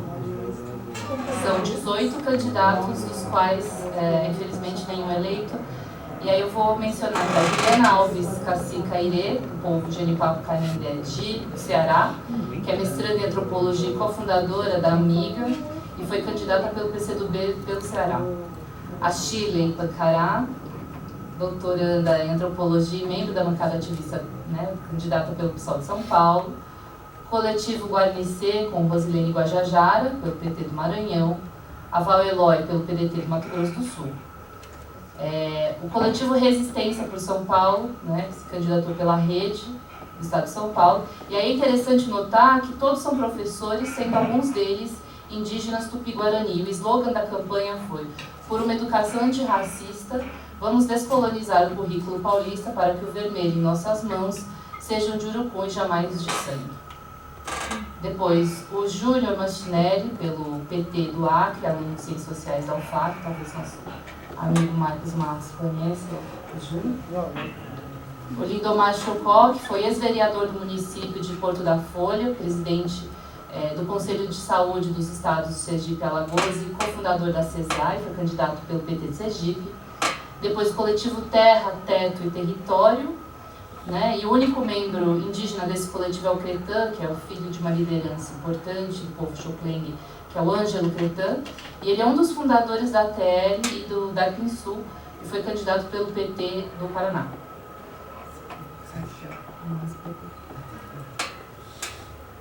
Quase. Tá. Tô terminando. Então, tá. O professor Eloy Limbiá, Guarani, pelo PSOL do Rio Grande do Sul. O cacique Arua Pataxós, vereador de Santa Cruz de Cabral, presidente do PCdoB do mesmo município, e ele já foi candidato em outros pleitos, né, além de ser pós-graduado em gestão ambiental. Depois, o coletivo indígena de Pernambuco, com o Emani Funiô, cacique Marcelo entre Serras Pucararu, cacique Bertinho Trucalo, Senildo Aticum e Félix Cambiuá. Depois, a outra candidata, Leonice Tupari, também membra da Amiga, né, candidata pela rede de Roraima. O Robson Haritiana, no povo Javaé Tuxá, né, candidato pelo PDT de Tocantins. Fez licenciatura intercultural e dessa lista é um candidato, digamos, declaradamente evangélico, como fica muito claro nas suas postagens nas redes sociais. Depois, a Eliane Chunacalo, pelo PT do Mato Grosso, o povo Curabacairi, bacharel em Direito. A Simone Caripuna, também cofundadora da Amiga, que é uma organização importante aqui para a nossa reflexão. Ela é membro da COIAB, foi coordenadora regional da FUNAI, né, e candidata pelo Partido Verde pelo Amapá. Marcos Apurinã, pelo PSC do Amazonas. A professora Edith Andrade, candidata a Macuxi pela rede de Roraima, lá da indígena Raposa Serra do Sol, especialista em gestão escolar. E o Aldenil Apichana, né, que atuou mais de 3 anos no CIR, foi assessor parlamentar indígena, secretário de Assuntos Indígenas do município de Uiramutã, conselheiro da COIAB e candidato pela rede de Roraima. Bom, dessa lista, né, é importante destacar que a maioria dos candidatos ocupou cargos em associações indígenas e indigenistas, já foram candidatos em outros pleitos e têm vínculos com a universidade pública, tendo cursado graduação e ou pós-graduação. Todos, de uma forma ou de outra, estão ligados a associações indígenas de atuação regional vinculados à API. E desses 2 candidatos autodeclarados indígenas, né, cabe destacar a Amanda Armelau pelo Rio de Janeiro e o capitão Assunção, reeleito pelo Estado, pelo Espírito Santo, foram eleitos, né, deputado estadual, são alinhados ao governo Bolsonaro. No caso das mulheres, que é o foco do nosso paper, esse aumento do número das candidaturas reflete o fortalecimento dos movimentos sociais de mulheres, da atuação das organizações em nível local e nacional, como a AMIGA, que é a Articulação Nacional de Mulheres Indígenas Guerreiras da Ancestralidade, uma frente representativa de articulação nacional, criada em 2019, no contexto da primeira Marcha das Mulheres Indígenas, realizada em Brasília, cujo tema foi Território, Nosso Corpo, Nosso Espírito. Bom, como resultado das eleições deste ano, foram eleitas 4 mulheres indígenas e um homem indígena a deputado federal, e destes, apenas 2 fazem parte da campanha indígena da PIB e têm fortes laços com os movimentos indígenas e sociais. Tá? Tá pesado. Eu daria, sairia e entraria de novo. Bom, das candidatas a deputada federal eleitas, vale mencionar a Sônia Guajajara e a Célia Chacriabá, candidatas pelo PSOL, vinculadas também à PIB e à AMIGA, que fizeram parte da campanha indígena. E também, já mencionada ontem, a Juliana Cardoso Terena, candidata pelo PT. As 3 integram a chamada bancada do COCAR, alinhadas com o movimento indígena, cujas pautas se orientam contra a política de morte do atual governo, a violação de direitos, invasão de terras e o assassinato de lideranças. Em suma, contra a política anti-indígena, pela resistência aos sucessivos ataques e aumento das ameaças aos povos e aos territórios. Ao todo, os candidatos da bancada do COCAR conseguiram juntos cerca de 500 mil votos. Mas, claro, nesse quadro a gente não pode esquecer também da vitória e eleição da Silvia Wayampi, que foi candidata pelo PL do Amapá. A Silvia, que nasceu na TI Wayampi, mas cresceu na cidade, se mudou para o Rio de Janeiro, fez parte do Exército. Ela foi chefe da Secretaria Especial de Saúde Indígena, CESAI, e defende de maneira evidente e deliberada a liberação de grandes projetos econômicos nas terras indígenas e a militarização da política indigenista, alinhada de primeira hora e aliada do governo. Bom, seja como for, esse quadro mostra um aumento significativo na representatividade no Congresso Nacional. Antes dos atualmente eleitos, o Congresso Nacional contou apenas com 2 mandatos, no caso, Mário Juruna, entre os anos de 1983 e 87, pelo PDT, e só mais de 3 décadas depois, com a eleição da Joênia Wapichana, pelo PV de Roraima, a primeira mulher indígena eleita na história do país. Bom, o que vamos apresentar hoje, como a gente já anunciou, é uma reflexão bastante preliminar sobre as candidaturas das mulheres indígenas ligadas à campanha indígena da PIB, a partir do que elas chamam de chamamentos, expressos em discursos, manifestos, cartas e imagens, veiculadas na internet e em diferentes redes sociais. Em especial, nos interessa entender como essas candidaturas articulam pautas especificamente indígenas e que têm a ver com desmonte promovido pelo avanço da política anti-indígena e o cenário de morte, também expressão delas, do atual governo. Isso tudo com pautas mais gerais associadas a minorias étnicas, raciais, de gênero e questões sociais e ambientais. O fortalecimento da política representativa, que não pode ser compreendido fora do contexto das lutas do movimento indígena, não deixa de ser uma resposta a esses ataques sem igual na história do Brasil aos direitos indígenas garantidos pela Constituição, algo acompanhado de uma necropolítica estatal que persegue, criminaliza, mata lideranças indígenas e seus aliados, que legitima e incentiva a invasão das terras indígenas.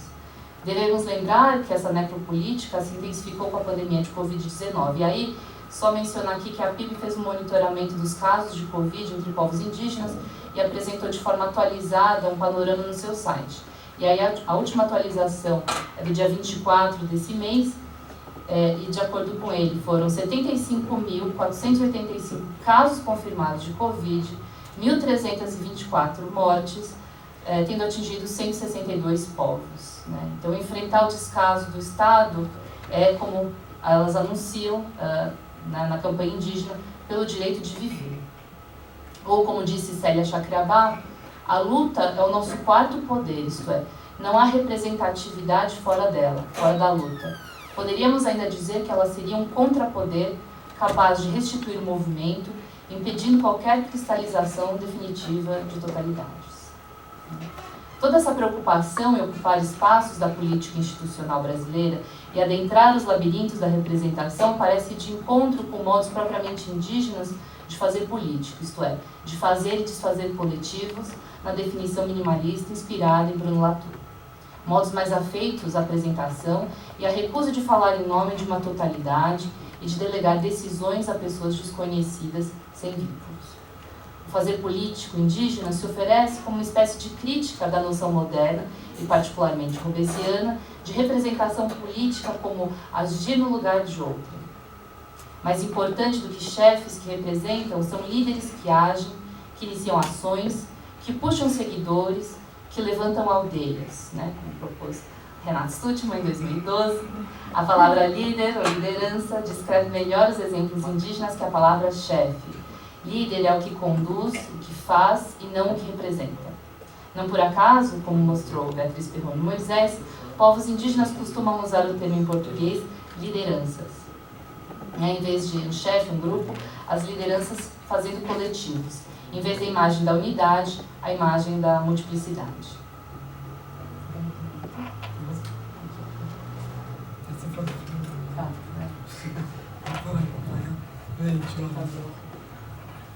A gente tinha feito um PowerPoint bonitinho.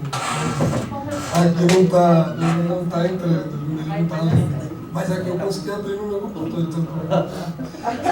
Muito provavelmente que vocês estão abrindo um programa errado. Vocês estão com Microsoft Edge, né? Porque a gente faz no... Vai com o dedo direito. Vai com o dedo direito e Dedo direito não, com o dedo no botão direito. Pode ser até o dedo direito. Pode aí ser vai até o com dedo abrir direito. com o escolhe o programa. Bom, então vamos lá. Vou continuar aqui, aí eu passo a palavra para você de novo. Então, mais importante do que representar e ser representado é constituir movimentos e engajar-se em lutas. Para muitos povos tupi-guarani, o termo para-líder, a gente fala um pouco isso conta também, é muitas vezes aquele que inicia uma ação, como Tenetamo Araueté, Tendutá Caiová, Tenondeguá, Embiá. Como escreveu Spence Pimentel, para os Caiová, uma boa tradução de política poderia ser fazer movimento, movimentar-se. A mesma associação está presente no trabalho de Lucas Kise sobre a figura do Xongaro Embiá. Ao só tempo dançarinos e guerreiros, aqueles que se entregam à luta. Representar seria, sob esse viés, como parar, talvez algo necessário em determinadas circunstâncias, como aquelas que exigem a organização diante da ofensiva mortal de inimigos, mas algo que não pode ser tomado como um fim de si mesmo, ou seja, que não pode durar.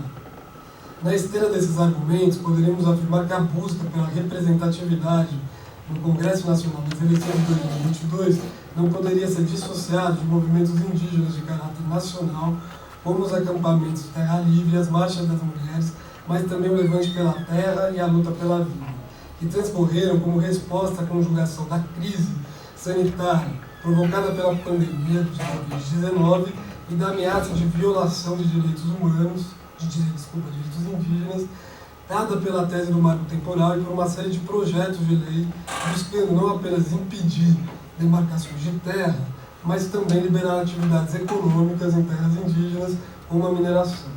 Em momento de pandemia, esses movimentos estenderam-se positivamente no domínio virtual, propagando-se através de imagens e textos veiculados pelas redes sociais. O mote de demarcar terras, respondendo à ausência completa de demarcações do atual governo, desdobrou-se também no slogan Demarcar as Terras. Durante o mês de junho de 2021, a PIB organizou o Levante pela Terra, com a intenção de ocupar Brasília e demarcar as terras, alcançando cerca de 10 milhões de pessoas nas redes, em reação à agenda anti-indígena do marco temporal em andamento no Congresso Nacional e no Supremo Tribunal Federal. O crescimento e o fortalecimento do movimento indígena, pautado na luta pela terra e por direitos, diante de sucessivos ataques mortíferos, trazem à baila uma agenda de pautas comuns e a consciência de uma indigeneidade comum. Indigeneidade comum que, entretanto, não exclui as diferenças étnicas e os diferentes estilos de agir. Indigeneidade comum, enfim, que não teria nada a ver com a ideia de índio genérico profetizada por Darcy Ribeiro, no começo dos anos 70, mas sim com um processo que Félix Guattari chamou de heterogênese. Lideranças indígenas que devem aprender a transitar por dois mundos, como propôs o Michael Brown em 93, afloram nesse movimento e se projetam no nível nacional, dentre eles, inúmeras mulheres. Em comum, elas precisam falar aos não indígenas, aos brancos, conectando suas lutas com lutas mais gerais e não apenas indígenas, antirracistas, movimento LGBT, sem terra, feministas, lutas camponesas, entre tantas outras. Com essas novas alianças e conexões, sempre parciais, vale lembrar, essas lideranças vão criando novos espaços de visibilidade. Essas parecem ser as estratégias principais, por exemplo, da chamada bancada do COCAR, da qual a gente está falando mais aqui. Então, falar aos brancos é o título de um importante capítulo de A Queda do Céu. O livro de Davi Copenau e Bruce Albert, em que o Bruce Albert designa, no prefácio, entre outras coisas, como um manifesto cosmopolítico. Nesse capítulo, Copenau articula as modalidades de fala política Yanomami, por exemplo, o Heriamu, que é o discurso do chefe, o Ayamu, que é o diálogo cerimonial, a possibilidade de dirigir um discurso eficaz para não indígenas, capaz de sensibilizá-los para a situação dos Yanomami e atraí-los para uma aliança estratégica, inclusive mostrando que o futuro do mundo depende da própria ação dos xamãs. Segundo Albert, Copenau produz uma espécie de intertextualidade, ao articular os temas cosmológicos Yanomami, o conceito de terra-floresta, o universo dos espíritos Chapiripê e a própria profecia da queda do céu. Então, articula esses temas a pautas de um ambientalismo moderno, a ameaça de destruição da terra devido ao desmatamento e ao esgotamento dos recursos naturais, geológicos, a relação entre a devastação e a origem das epidemias. A atualidade do livro de Copenau se deve, em grande parte, uma leitura mais recente, à problemática do chamado antropoceno, a época geológica em que a humanidade se revela um só tempo, principal força e principal ameaça. Mas, como sugere Copenau, a humanidade em questão não é a humanidade em geral, mas, sobretudo, o mundo dos nabos, dos napenos, dos brancos, que não sabem ver o mundo invisível do Chapiripê. Como sugere Albert, no texto anterior, Copenau se vale de um mal-entendido produtivo. Ele toma um conceito do Paul Buchanan, depois trabalhado pelo Salles. E o Copenau articularia formulações ontologicamente divergentes sobre o meio ambiente, a dos xamãs Yanomami e dos ambientalistas. No entanto, tal articulação se mostra eficiente. Xamãs e ambientalistas acabam, enfim, unidos contra a destruição ambiental. Mauro Almeida, num trabalho recente, designa encontros como esse de acordos pragmáticos, uma aliança entre asserções ontológicas díspares, que, no entanto, se faz em prol de um objetivo comum, a recuperação do ambiente ou do planeta. Planetariedade, aliás, é como Dipesh Chakrabarty pensa a nova consciência que emerge dos desastres ambientais e das mudanças climáticas. Consciência de que, embora tenhamos diferentes regimes de historicidade, nos damos conta que habitamos o mesmo planeta. Então, voltando rapidamente à discussão do Mauro Almeida, ele reflete sobre a possibilidade de aliança política entre diversos mundos por meio de acordos pragmáticos, que não implicam a anulação de suas autonomias ontológicas, isso porque a diversidade desses mundos e sua articulação circunstancial em alianças políticas mantém a dimensão de indeterminação tradutiva, ou seja, em toda tradução entre sistemas de conhecimentos haverá sempre diferentes possibilidades igualmente válidas, ou uma verdade pragmática jamais eliminaria o que o Mauro Almeida chama de um anarquismo ontológico. Uma citação, mas como a gente tem pouco tempo, eu vou pular. Bom, como bem nos lembrou, Luiz Roberto de Paula, Copenau foi candidato pelo PT, indicado pela UNE, nas eleições de 86. Ele logo abandonou a política representativa nacional para se tornar um importante xamã Yanomami líder indígena de alcance internacional. Não seria precipitado, porém, associar o esforço de intertextualidade de Copenau com o de candidatas indígenas por nós e aqui iluminadas. Seus chamamentos, que é como elas mesmas falam, né, poderiam ser pensados como esforços de articular temas propriamente indígenas, cosmológicos, né, como a relação com a terra, fluidez de fronteiras entre humanos e não humanos, né, com temas mais amplos como a crise ambiental e climática, a pauta antirracista e a diversidade sexual. Como insistimos, essas candidatas extraem sua legitimidade da sua participação no movimento indígena e em mobilizações de escala nacional, como os já referidos acampamentos terra livres, as marchas das mulheres, o levante pela terra e a luta pela vida, né, que são movimentos que aconteceram esses dois durante a pandemia. Não por acaso, essas candidaturas tiveram seu pré-lançamento durante o ATL de 2022. Por meio da leitura de cartas e divulgação de manifestos produzidos e veiculados por integrantes do movimento indígena, especialmente em momentos de grande ebulição, que são esses eventos, gostaríamos de explorar o sentido e a força de dois grandes chamamentos. Né? Então, que um deles é aldear a política e retomar o Brasil. A ideia de que ocupar espaços institucionais na política representativa é também transformá-los. E trata-se então de pensar e imaginar como a política dos brancos, do Estado, da representação política, no sentido moderno, pode ser, eles também podem ser contaminados pelas chamadas políticas ameríndias. E o segundo chamamento seria a ideia de um corpo-território, né, que está presente, por exemplo, na dissertação de mestrado da Célia Chacriabá, que é antropóloga também, o corpo-território, e o outro que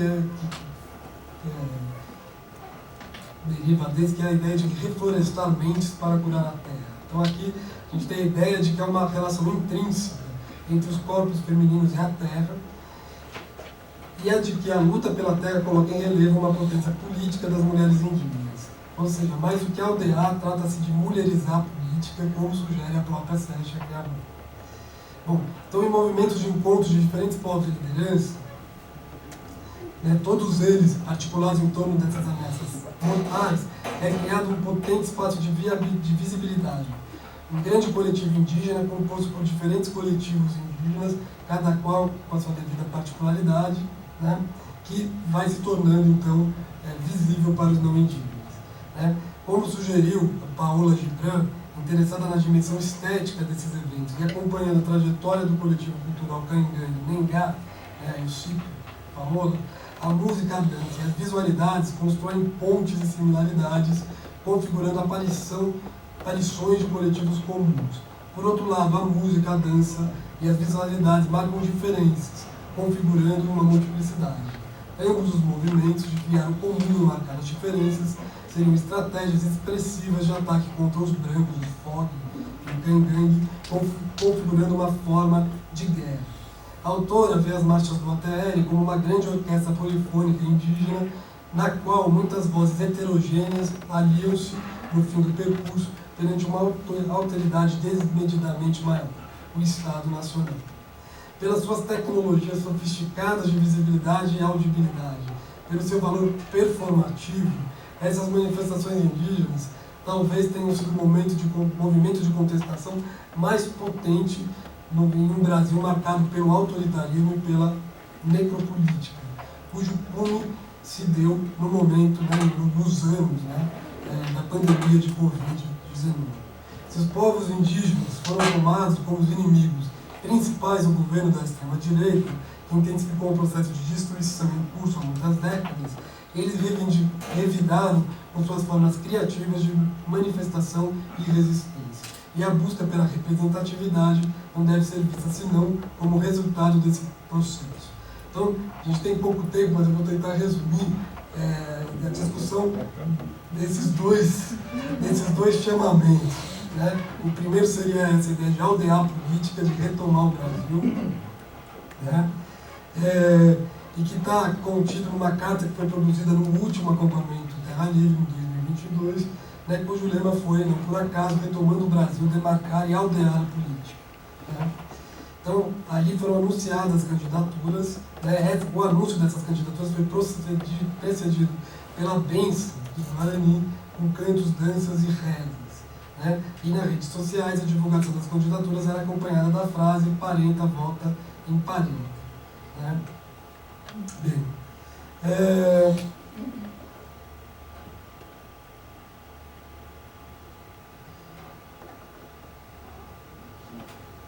então, só tentando resumir, é a afirmação da urgência de aumentar a representação no legislativo, ou como consta nesse documento, colorir a capital de Urucum e Jeripapo, é igualmente uma forma de resistir aos ataques promovidos pelo governo Bolsonaro.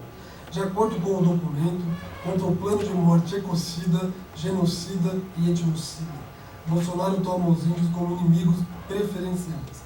Fala-se de um pacote de destruição e morte composto, entre outras coisas, pela monocultura e pelos agrotóxicos. Produz um discurso de união que visa a defesa de um futuro comum para a humanidade e que depende fortemente dos indígenas, pelo futuro de todas e todos os brasileiros e pela humanidade inteira, e, portanto, a lutarmos por um projeto civilizatório de país e de mundo. Né? Então, o que se nota aqui é uma produção de alianças, manter, né, as alianças com os movimentos e setores aliados. De forma análoga, a expressão aldear a política, né, Sérgio Querabá também se vale das expressões provenientes do movimento negro, aquilombar ou quilombizar a política. Né? Enfim. E por fim, né, o segundo ponto é essa discussão, né, que tem mais a ver com o papel das mulheres e com a gênese das candidaturas indígenas, as quais a Chile vai falar com muito mais propriedade do que a gente, porque ela é uma personagem fundamental nesse processo. É essa ideia, essa imagem do corpo território e da ideia de reflorestar ambientes. Né? Então, essa ideia ela foi veiculada no documento produzido pela segunda Marcha das Mulheres em setembro de 21, né? Como manifesto Reflorestar Mentes para a Cura da Terra, né? No qual se trata de pensar novas formas de relacionar com a Terra, né, e com os seres que nela vivem. O fim dessa segunda marcha culminou com a troca de semente de árvores de biomas diversas. Né? Então, esse grande chamamento é uma estratégia de reconexão com a Terra num contexto de visibilidade e vulnerabilidade extrema, né? E, portanto, capacidade de reconstrução através do cuidado com a Terra e a interação entre os saberes. Né? Como está consta nesse documento, né? O corpo é terra, floresta é mente. Né? Então, a gente poderia continuar lendo esses trechos, mas agora eu passo rapidamente, depois de fazer a questão, um pouco a ideia que esses dois eixos, né? Uma ideia de retomar a política, aldear a política, né? Trazer a partir da representatividade indígena e depois de uma discussão sobre esse corpo território, esse lugar, né? Com a reivindicação das mulheres indígenas, de uma relação entre o corpo feminino e o território, entre o ataque, a violência que se faz ao território e a violência aos corpos femininos. Né? Então, vou passar aqui rapidamente para considerações finais, chamadas de ecofeminismo e especulação. A ideia de uma transformação da política institucional pela entrada de representantes indígenas poderia parecer utópica. Né?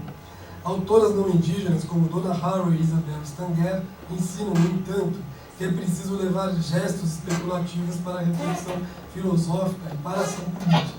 É preciso trazer a imaginação para a política, como dizia Sartre a Daniel Cohn-Bendit em tempos de barricadas em Paris. As barricadas no Brasil autoritário agora são levadas a cabo de modo exemplar pelas populações indígenas. Não apenas, mas a gente poderia dizer sobretudo. Como especula a Donna Haraway em suas histórias de caminho, para salvar o mundo de extinções em massa é preciso imaginar simbiontes de seres humanos com espécies ameaçadas, pensar novas formas de composição do mundo capazes de frear a própria destruição da Terra. E como escreve Isabel Stanger, diante da irrupção de Gaia, não a mãe terra benfeitora, né, que é uma figura que aparece em alguns discursos, né, mas uma terra que revida irrefletidamente a ação predatória da civilização capitalista, é preciso conectar diferentes formas de luta pela vida e semear outras formas de imaginação política. Terminemos a nossa fala, portanto, com a leitura de 2 pequenos trechos cuja conexão nos parece super atual. Então, primeiro é um trecho da Isabelle Stanguer, no Tempo das Catástrofes, que ela diz o seguinte: precisamos desesperadamente de outras histórias, não dos contos de fada, em que tudo é possível para os corações puros, para as almas corajosas ou para pessoas de boa vontade reunidas, mas as histórias que contam como situações podem ser transformadas quando aqueles que as sofrem conseguem pensá-las juntos. Não histórias morais, mas histórias técnicas. A propósito desse tipo de êxito, das ciladas de que cada uma precisou escapar, das imposições cuja importância elas reconheceram. Em suma, histórias que recaem sobre pensar juntos como obras a ser feitas. E precisamos que essas histórias afirmem sua pluralidade, pois não se trata de construir um modelo, e sim uma experiência prática. Não se trata de nos convertermos, mas de repovoar o deserto devastado de nossa imaginação. Essa citação da Isabelle Stanguer. E agora eu fecho com a citação do manifesto produzido pelas mulheres na Marcha das Mulheres de 2021. Em todos os países do planeta, os impactos da crise climática e ambiental associados aos efeitos da maior pandemia da história geram montantes assombrosos de mortos e novas hordas de excluídos e flagelados. A fome, o desemprego, o racismo, a LGBTfobia, o machismo colocam milhões de pessoas em uma situação de vulnerabilidade extrema e esgotam seus recursos para se proteger. Estes são resultados de um projeto exploratório insustentável que empurra todo mundo a um ponto de não retorno, comprometendo a própria continuidade de nossa existência no planeta Terra. Esse caminho de morte e destruição, esse caminho não queremos e nem podemos trilhar.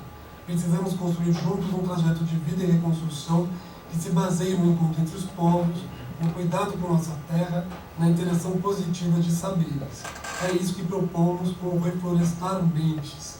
É possível vivermos e convivermos de outra forma, com outras epistemes, a partir de cosmologias ancestrais. Cuidar da Mãe Terra é, no fundo, cuidar de nossos próprios corpos e espíritos.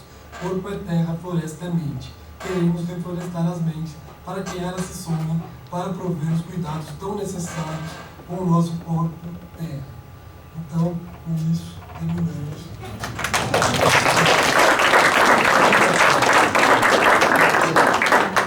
Desculpa pelas falhas técnicas, tecnológicas. E agora, então... Chile, vamos lá? Então teremos Quantos para... minutos ainda restam, minha gente? Não, você tem todos os seus minutos. Em geral, 30 minutos, 30 ele vai minutos, ficar quando for possível. Ah, tá bom, então eu vou falar um minuto. Ok? E pode ficar aqui, então... Eu gosto de ficar em pé, mas fica assim. Só que nesse caso, Chile, você se incomodaria então de segurar o microfone? Porque a gente está gravando... Quando de gravar, né? É, exatamente, assim vai ficar Eu não para... posso sentar, porque eu sinto uma gastura ficar sentado. Não, deixa eu tirar aqui. Pronto, fica à vontade. Será que é ali?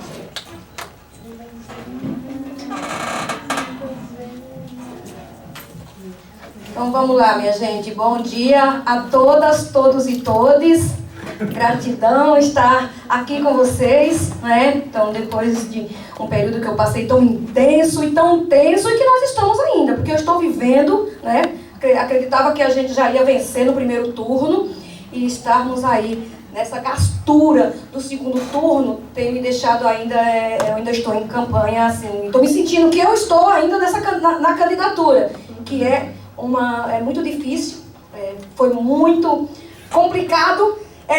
Você tem que correr num período tão curto e fazer tantas coisas, e você quer correr, quer atender as pessoas, quer colocar seu corpo, seu espírito, e acaba se cansando e adoecendo, né? Porque é adoecedor.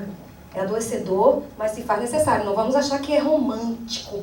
Não é porque nós não somos os privilegiados da sociedade. Não somos o patriarcado que vai lá, que senta, fica em sua casa e pede para as assessorias irem até as bases ou que só trabalham no período eleitoral. Nós não, nós somos antes da eleição, durante a eleição e pós-eleição. Nós estamos militando no ativismo, então por isso que o nosso corpo, ele cansa muito. E nesse período é um período de muita concorrência, de muitas vaidades, e às vezes a gente quer romper bolhas, e o romper bolhas tem me deixado no limite da canseira, porque você quer romper bolhas, você quer fazer diferente. Então as pessoas chegavam para mim e falavam assim, quais são as suas pautas? E aí me assustava quais são as pautas, porque eu falava assim, as pautas, elas serão ouvidas e construídas coletivamente. Eu não devo trazer uma pauta pronta e dizer para vocês, a educação, vou pensar nisso.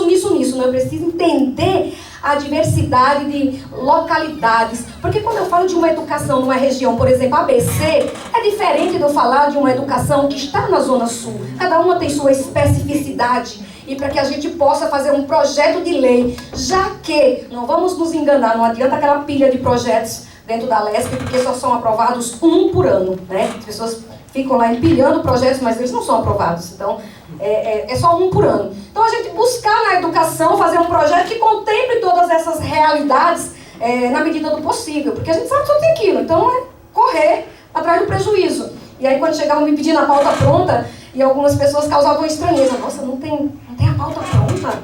E eu falava que seria uma pauta pronta para as pessoas. Então, seria eu chamar lá os estudiosos, os universitários, e vamos construir, gente, vamos aplicar no pessoal o meu projeto da política, e não é o que eu acredito. Então, isso já era romper bolhas, porque eu ouvia muito, e eu ouvia pessoas dizer, mas não está encorpado. Eu digo, o que seria encorpado para as pessoas? Então, ouvia também dizer assim, mas é uma pauta identitária. E eu ficava inconformada quando diziam uma pauta identitária. Quando eles não me colocavam que eu ia falar sobre só a questão das mulheres, eles colocavam falar só sobre as questões do indígenas. Aí eles iam mais além e diziam assim, não, ela vai falar só de questões ambientais. Aí isso me irritava profundamente, porque eu falava, as questões ambientais é que move a tua vida, né?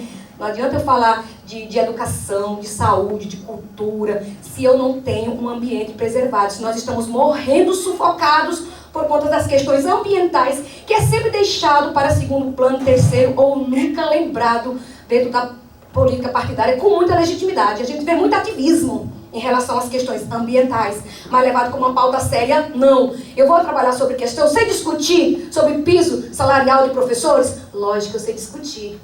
Mas também eu preciso discutir que esse professor, para ter o piso salarial, para ter esses direitos garantidos, ele precisa respirar, ele precisa viver, ele precisa ter vida. E nós estamos sobrevivendo, nós não estamos vivendo. Muitas pessoas estão sobrevivendo e não estão percebendo. Aí falando aqui, eu lembrando que a professora Marina estava falando sobre a questão dos nomes, né? Outra coisa que quando eles querem nos atacar, eles nos atacam de tudo que é forma, né? Eles chegavam para mim e falavam, mas esse nome não é indígena, Shirley, de onde você pegou esse nome indígena? Teve uma pessoa que está com o meu nome na internet e falou, olha o nome dela, Shirley Maria de Souza, aí Almeida Santos, que é um nome de casado, né? Porque meu nome é Shirley Maria de Souza, e ele aí ia fazendo um estudo. Souza veio de não sei quem, de Portugal, não sei mais quem, não sei o que. Meu Deus do céu. Aí eu pensei aqui naquele que tu falou do nome. Esse nome me foi imposto, de certa forma, por uma chefia, que não era a chefia do meu povo, mas era uma chefia de fazendeiros próximos, onde nós servíamos com a nossa mão de obra, né? Morava ali naquela casinha. Então, o fazendeiro chegou, minha mãe estava grávida, ele pediu, olha, você poderia colocar o nome da sua filha Shirley, porque eu quero lembrar do grande amor da minha vida, que eu tive em São Paulo, e quando ele retornou no Nordeste, ele disse que toda vez que eu ouvisse o nome Shirley, ele ia recordar do grande amor da vida dele. Então minha mãe, por obedecer, e a gente não tinha autonomia de dizer para as pessoas, não vamos colocar, porque a gente estava dentro da terra das pessoas, a minha mãe colocou esse nome Shirley, que eu odiei durante a minha vida inteira, porque ninguém conseguia dizer Shirley. Era Shirley, era Tisha, era um monte de nome. Eu tinha um monte de nome, eu falava, não sou Shirley. Aí teve uma época que eu falava assim, aí eu me chamo Fernanda, mas de onde eu tirei o nome Fernanda também, não me pergunte que eu não sei de onde.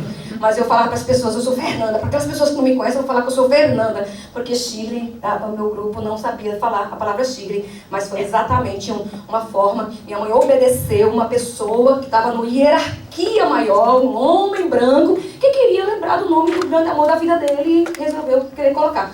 Souza, não sei de onde vem. Maria, por conta do catolicismo, né? O catolicismo no Nordeste, que foi a primeira região do país impactada pelo projeto da colonização, muitas das pessoas têm o nome de Maria. Então você vai ver lá, Maria não sei o quê, Maria não sei mais o quê, Maria das Dores, Maria do Livramento, Maria do Socorro, Maria... um monte de Maria que, por conta dessa influência que tem da Igreja Católica, não é? Então, de muitas formas, nessa política, eu tive que suportar, eu tive que aguentar, e muitas vezes quando eu fazia a minha cara, as pessoas sorriam. E eu tinha que fazer assim, sorrir, para sair bonito nas fotos. Mas eu estava extremamente irritada por conta de como que desestrutura uma pessoa que vem com um projeto intenso de ajudar, de salvar vidas, e as pessoas ficam se apegando a detalhes sem noção e sem sentido. Então, esse foi o primeiro ano mesmo que a PIB deu as mãos às candidaturas indígenas, que antes disso a PIB não falava que não, nós não vamos, né, estar. Nesse ano que teve essa divulgação tão grande dessa campanha indígena, do Aldear a Política, foi nesse ano, né, que nós fomos, como o Renato trouxe, nós fomos para lá e tivemos o pré-lançamento da candidatura. E aí com esse compromisso, porque se há retrocessos, se há necropolítica, se há a morte dos nossos povos indígenas, se há mortes do planeta, dos rios, é preciso a gente fazer alguma coisa. E nós, povos indígenas, somos representantes de menos de 5% e preservamos mais de 80% da biodiversidade do mundo. Então nós temos competência para trabalhar todas essas pautas que dialogam com as questões ambientais. Porque quando eu falo de saúde, eu falo pelo viés das questões ambientais. Quando eu falo de educação, eu falo pelo viés das questões ambientais. Eu preciso que as pessoas tenham noção de que o ambiente é de suma importância. Então, as pautas eu trilhei por isso. Soberania alimentar, né? Uma pauta muito cara para mim, né? Soberania alimentar para mim, para nós. Acredito que a gente precisa partir desse princípio aí, de parar de envenenar a terra, para que a gente possa, e também nos envenenar. Mas se não estão preocupados com envenenar o seu próprio corpo, mas pelo menos se preocupem em envenenar a terra, né? Porque o veneno dos alimentos está causando, tem estudos que dizem depressão, alto índice nas pessoas por conta do que a gente ingere tanto. Mas o capitalismo, ele corre tanto que você tem que correr atrás de um alimento rápido, mas que aquele alimento rápido está nos matando. Então eu trouxe essas pautas, cultura, tenho trazido todas essas pautas junto e tenho feito essa aliança com indígenas e não indígenas, que muitas vezes as pessoas perguntavam também assim, mas você não vai levar as pautas?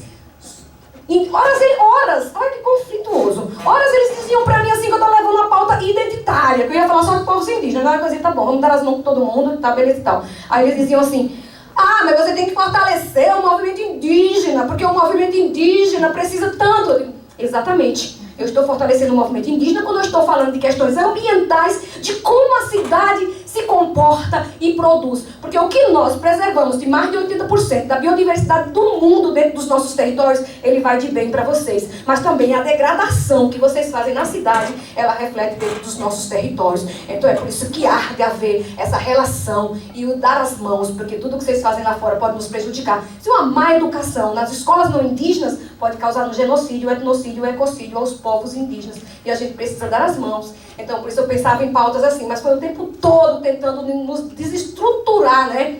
O tempo inteiro, sempre achando pessoas que queriam nos representar, que iriam levar as pautas, porque já vem historicamente do colonizador, incapacidade. Então, eu estou falando pelos indígenas. Eu vou levar a pauta indígena, como que tem uma candidatura de uma pessoa indígena no estado de São Paulo e as pessoas vão levar as pautas indígenas. Como que pode, né? Ouvi muito por aí candidaturas, eu estou levando as pautas dos povos indígenas, quando tem uma candidatura dos próprios povos indígenas, né?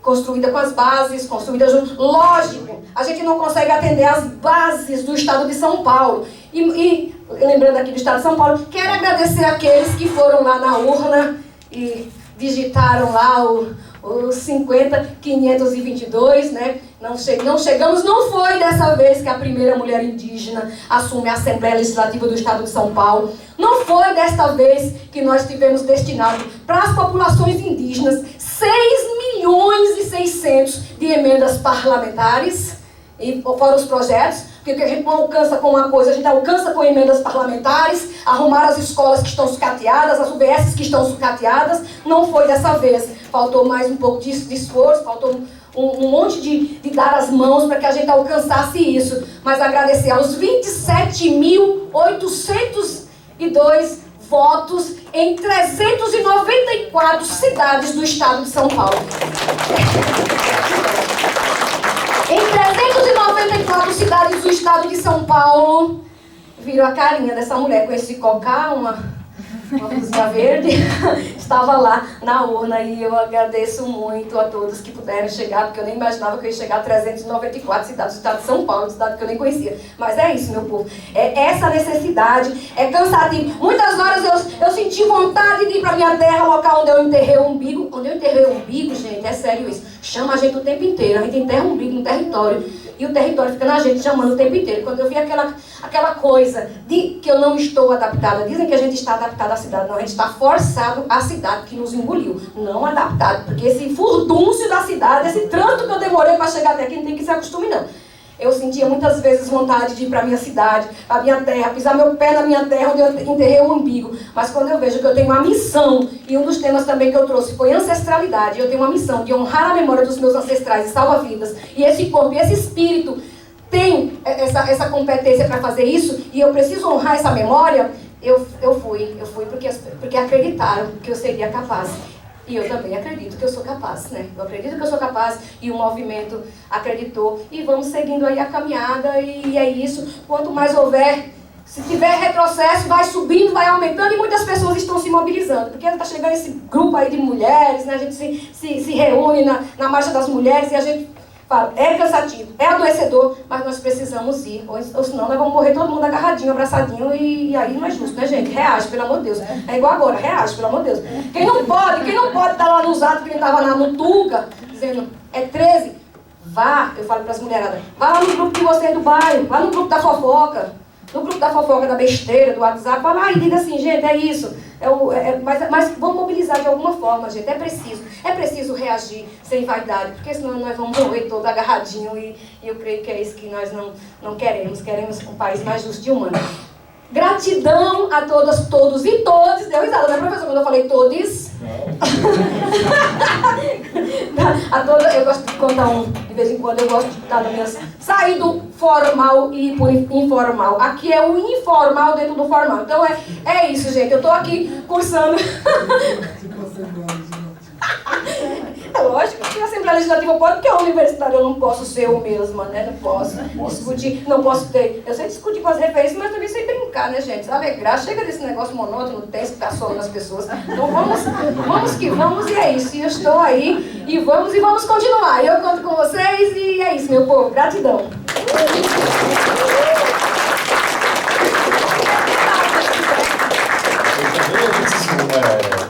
Em nome da organização do seminário, a senhora falou tantas coisas importantes em 15 minutos.